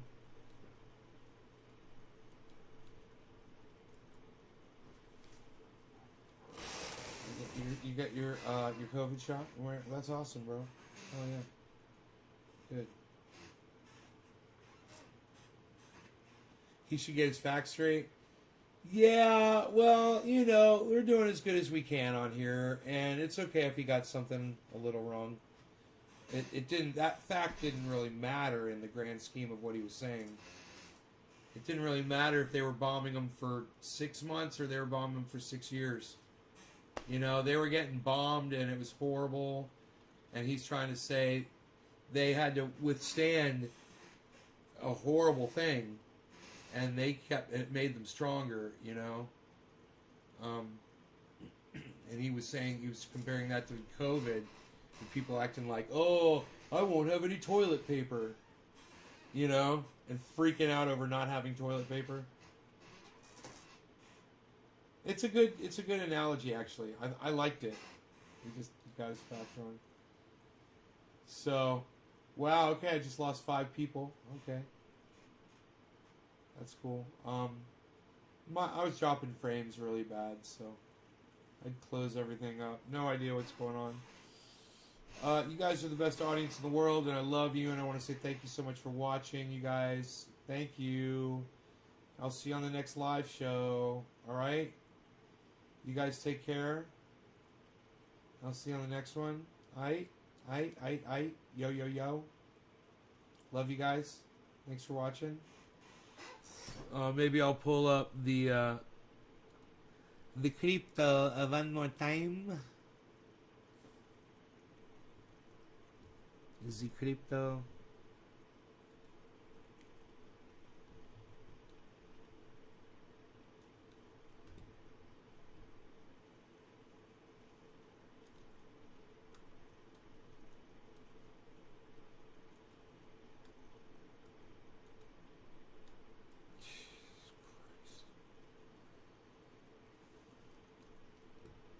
Bye, Jackie.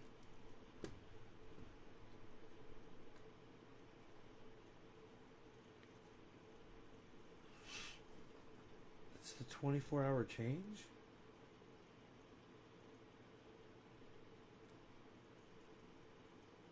Yeah. 24, the last 24 hours. Right. Polka dot, man. It's kicking ass. Wow, man. So, Bitcoin has gone way, way, way down. Let's take a look here at what we're looking at. So, Bitcoin was at 39. 39.1. And then 39.1 again. And then 38.8. Wow, man. 38.2, and now it's at 37.8. Wow.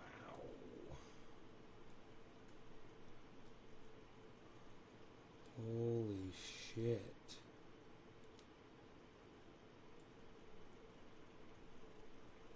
This is fucking crazy.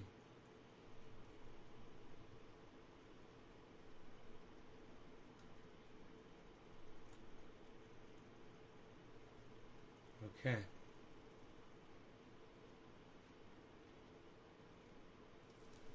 Wow. So, there you go.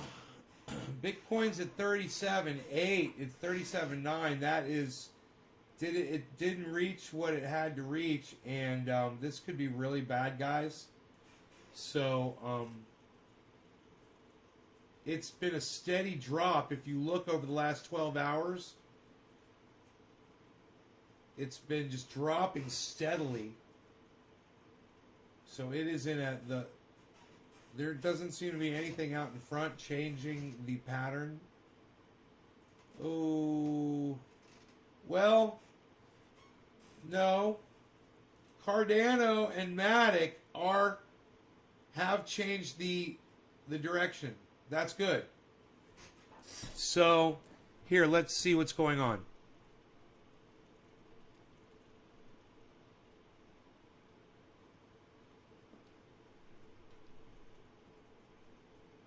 There was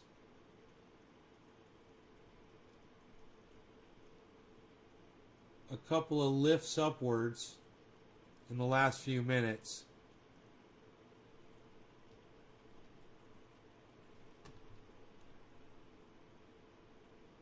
So now each one of those candles is 1 minute. So you can see how many minutes ago it was that it went up. And Matic and Cardano on the right, they look like they're... Oh, well, that bottom is real low. Never mind, that bottom's really low. It's still going down. I was going to say it's jaying upward, but it's not. They're... Whoa, whoa, whoa, that's a lot of volume. Just got a volume spike over there on Cardano. What's that all about? Let's hope that results in a yellow candle, guys. That could turn the whole pack around. Let's see. We got a green spike over there on Matic. Beautiful. Green spike on Ethereum, guys. Look at this. We're having a problem with Cardano, having a problem with Ethereum. It's still green. Matic is green. Let's see if we go yellow. Yellow, yellow, yellow. Bitcoin. There we go. Ethereum. There we go. Matic. Exactly as I predicted. Now it's all up to Cardano. Cardano's got to go yellow now. Come on, Cardano. We need all of them. The bottoms are lifting up. Cardano go yellow. Okay, there we go. Still Matic is yellow flashing. And we need Ethereum to go back. But Cardano... We're having an issue over here. Bitcoin's holding the yellow. That's good. That's a turnaround, guys.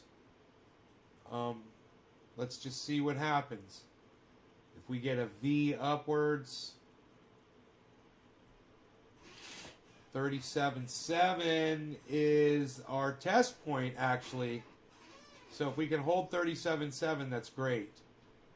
That is a point of resistance. Point of support. Okay, there's our yellows all the way across the board, just about.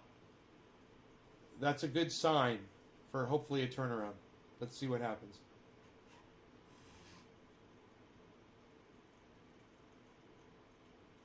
Once again, Cardano and Matic are leading the way here. They are looking like they're going to flip around here first, ahead of these other two. Even though they're further down in the red, while the other ones are still up in the green in their 24 hours.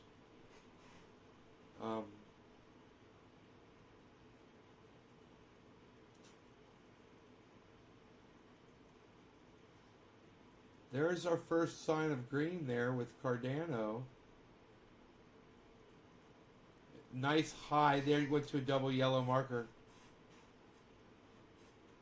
Stays strong, builds consolidation. That's good. That's good. Let's hope everybody else does it too.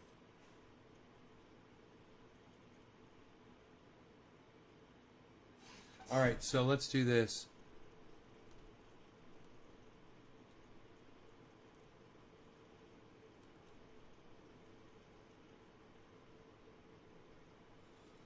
Let's go down to about...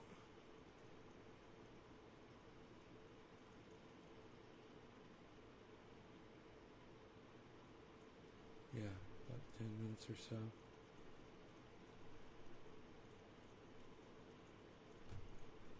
go? Go down to about 10 minutes or so here.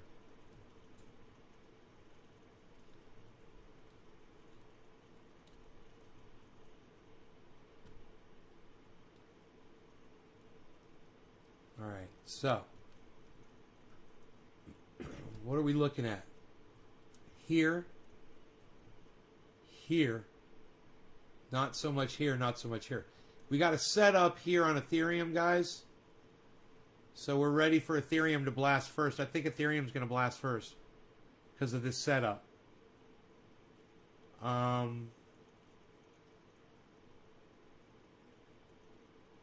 This is looking really good. This and this together. This should go green.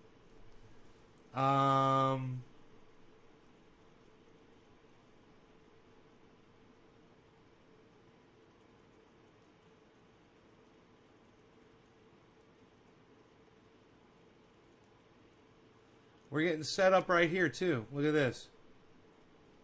This is good. Ramping down, ramping down. This is averaging out probably pretty good for a ramping down. This one, same thing, averaging down for a ramping down probably. But as far as the best one right now,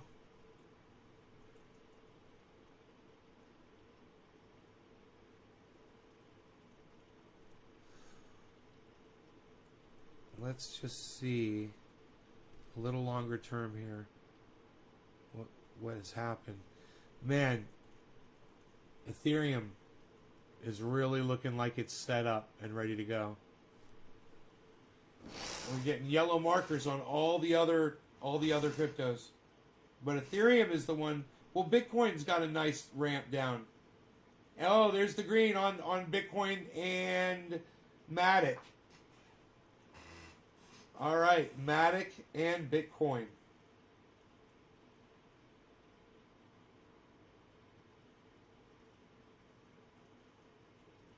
Matic and Bitcoin. Now I purchased Matic, or I sold it at 210. So it's 15 cents under where I sold it. I feel great about that. You know, I could purchase in it at $1.95 and make money off of it.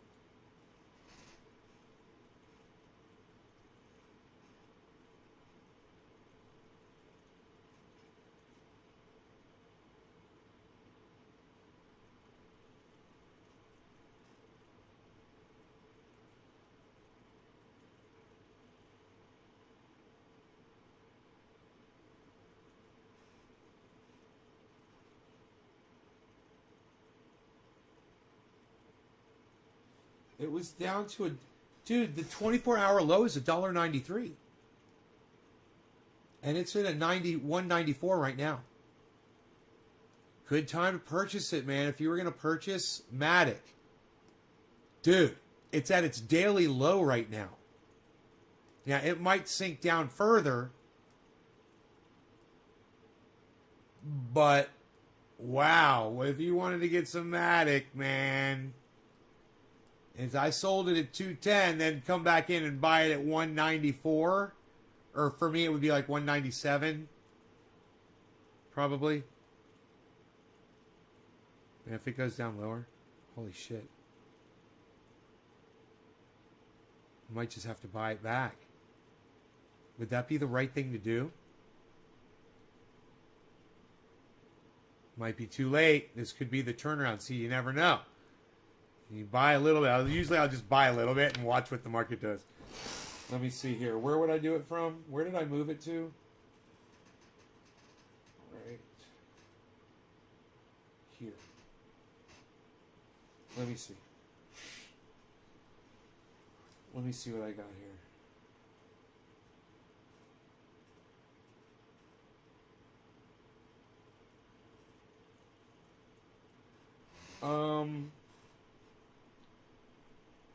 This is saying that Matic is at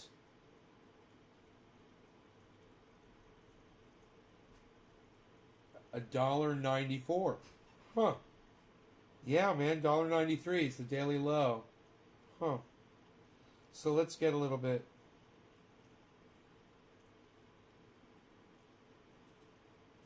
Let's get a little bit and fuck with it a little bit. Watch the price after I buy it.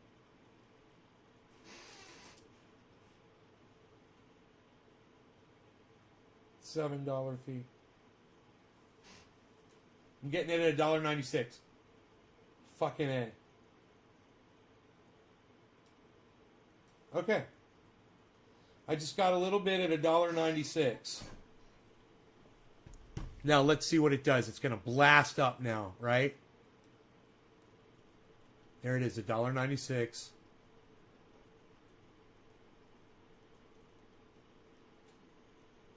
I probably should have bought a whole bunch. $1.95. Maybe I should buy some more. It says $1.95. This might be it, man. Where's my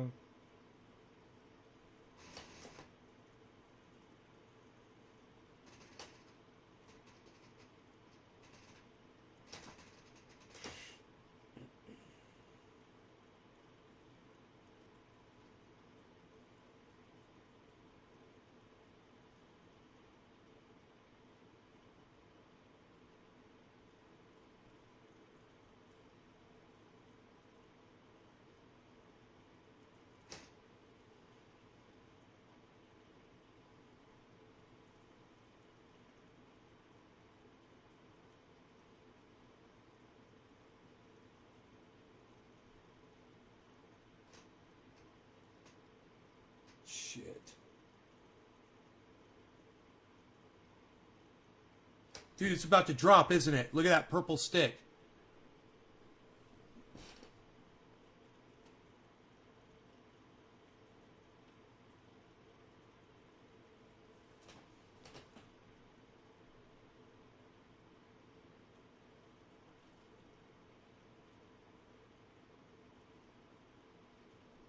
It says $1.96.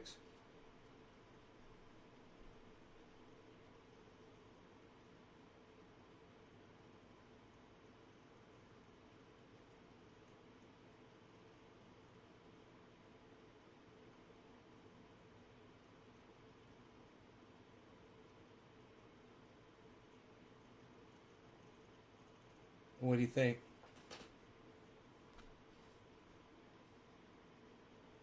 I sold it at $2.10, man. What just happened?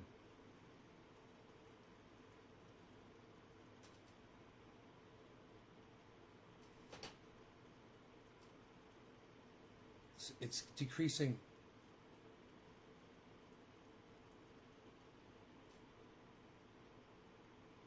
You think it's going to go down to $1.95? Here it goes.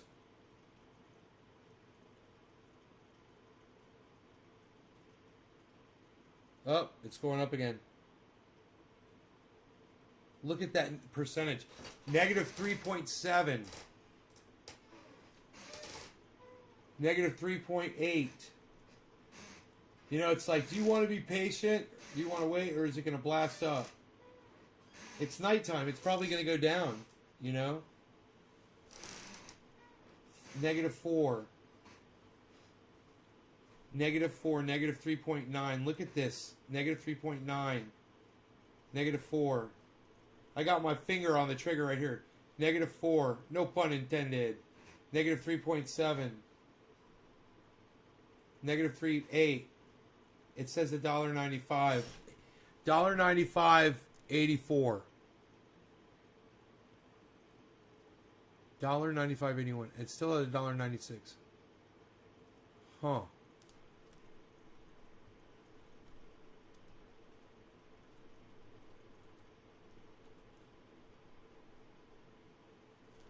Huh. It's hovering. I think this is, you guys think this is the bottom? You think this is the bottom before the big turnaround? Wait. We got to drop. We got to drop. Over here on Bitcoin has dropped immensely. What's Matic gonna do? What's Matic dropping? It's dropping, and I'm waiting. 196. Look at Bitcoin dropping. Matic's about to drop. Boom. Sells. 196, 195.5, 195. There it goes, man. 195. Is it going to drop more? How much more is it going to drop? Huh.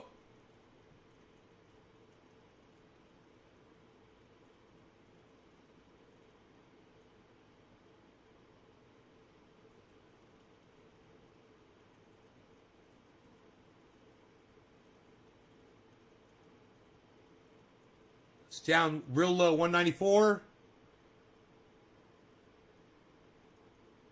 It's still, oh, now it says 195 on here. I'm gonna keep doing it as it drops. 194.88.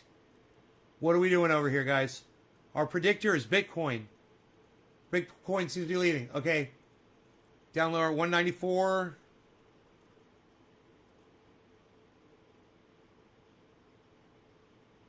Let's see what this says. Yeah, this one says 196. No, I ain't buying it 196. How about you go fuck yourselves? 195. No, man, it's 194. Give me 194. And let me see what's going to happen. Okay, Bitcoin just got a bunch of buys. If it gives me 194, I might do it. It says 196 again.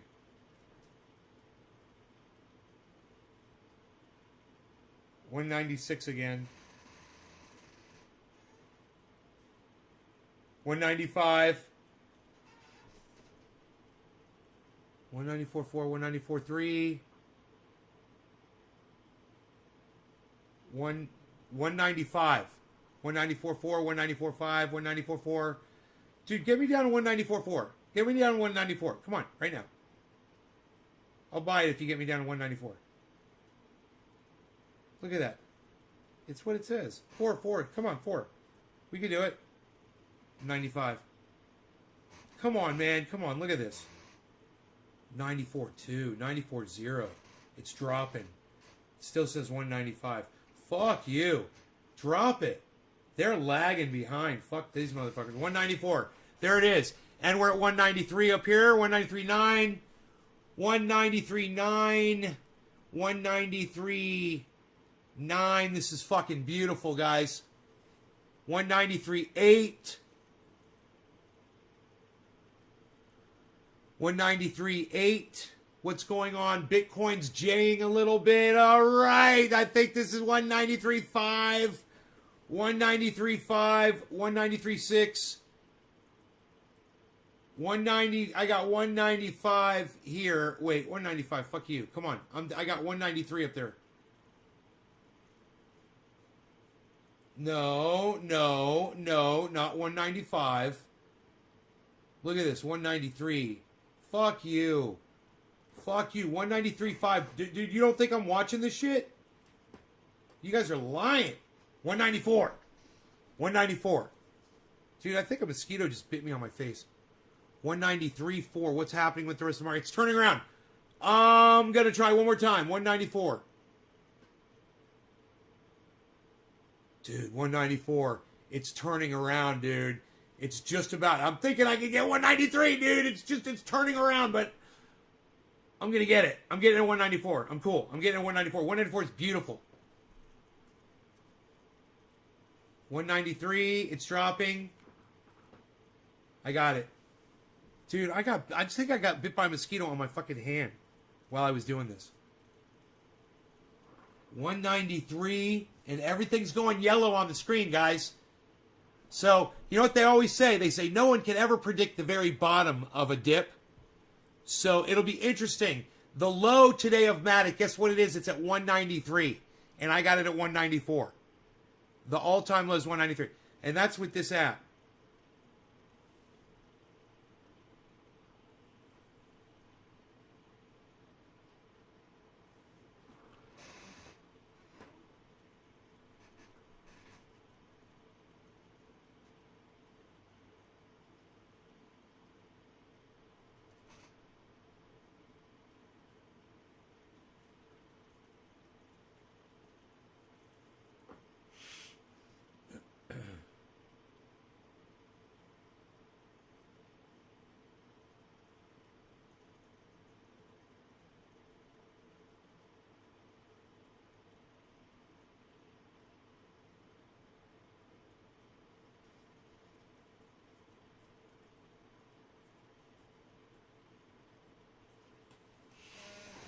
193 and it's flipping around. Look at that. I wonder what they'd give me right now if I checked.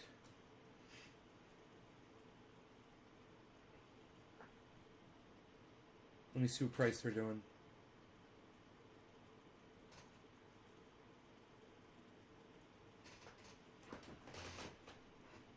$194, man.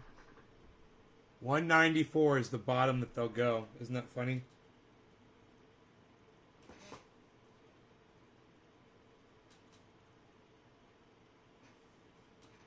Okay, I was able to get it, man. I can't believe it. So, we'll see if it flips around, and I got it at 194. It's at 193.2 right now, 193. And there's a lot of yellow. It looks like there's a lot of upward movement. So, let's see what our market does. We'll see if I made a good buy. You know, I'm trying to do a little day trade, I guess, guys. Mm-hmm.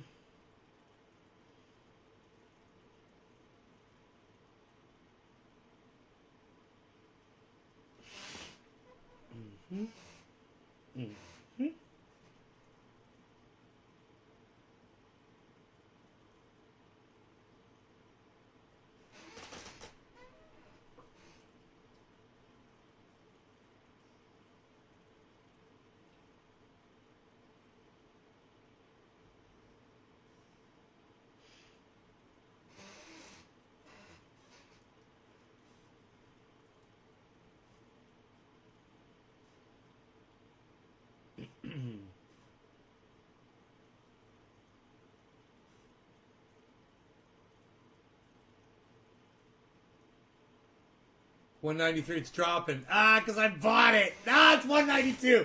Fuck you, fucking crypto. Every time I purchase, it drops. Look at that. Fuck you. God, I hate you. All right, let me see here. Dude, I swear, I think this mosquito is just biting me repeatedly over and over and over again. It's probably trying to warn me, no, don't buy the crypto yet. It's going to drop further. And I'm not listening to the little mosquito. Instead, I'm going to kill it. It's the first chance I get. Little crypto mosquito.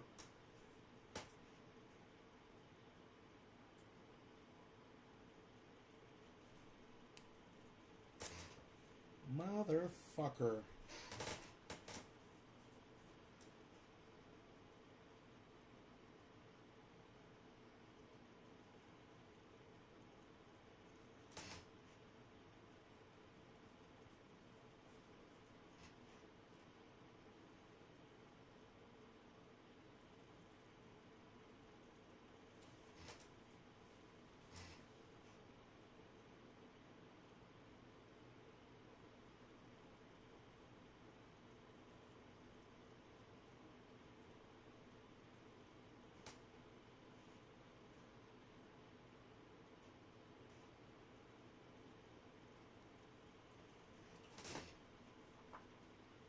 Yeah, I hodl it. I hodl it. Dude, look at fucking... Look at it at $1.92 now. Can you believe that? Maddox at $1.92. Unbelievable, man. Unfreaking believable.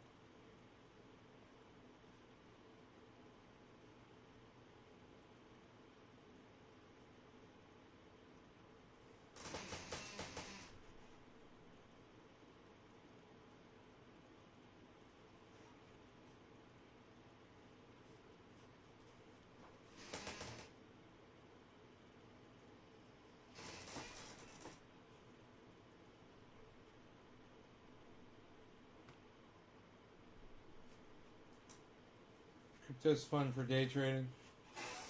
Right. I agree. So,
Oh, fuck you, dude. These motherfuckers trying to rip me off on Matic. No fucking way.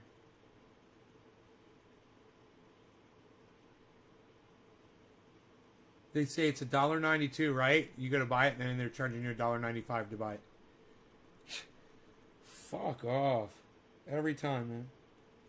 Fucking crypto.com sucks my dick.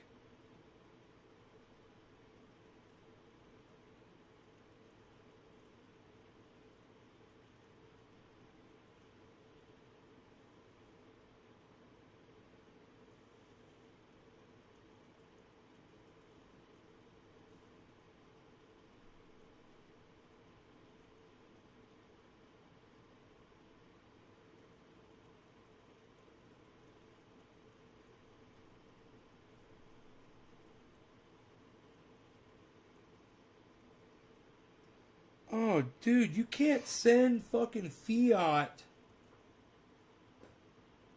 You have to convert it into fucking crypto to send it. Huh. Wow.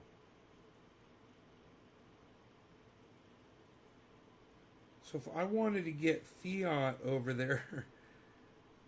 Wow, dude.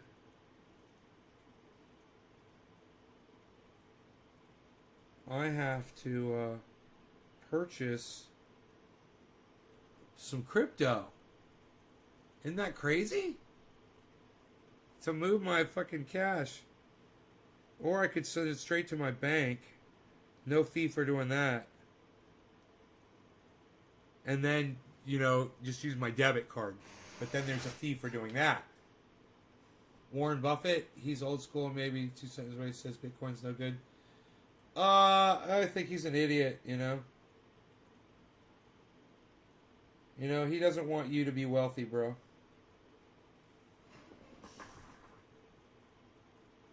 Doesn't want you to be wealthy, that's all. That's all that is.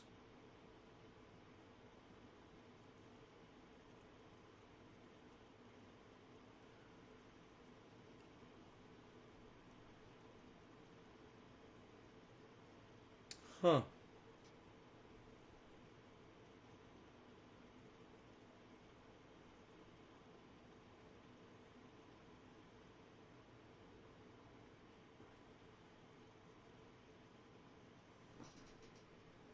Oh shit, I'm dropping. Alright.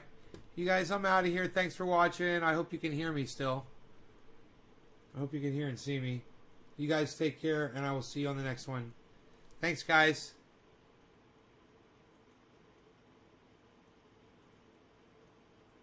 Say goodbye if you hear me saying goodbye. Bye. Bye, everybody. Say goodbye if you hear me saying bye. Bye, guys. Bye, everybody.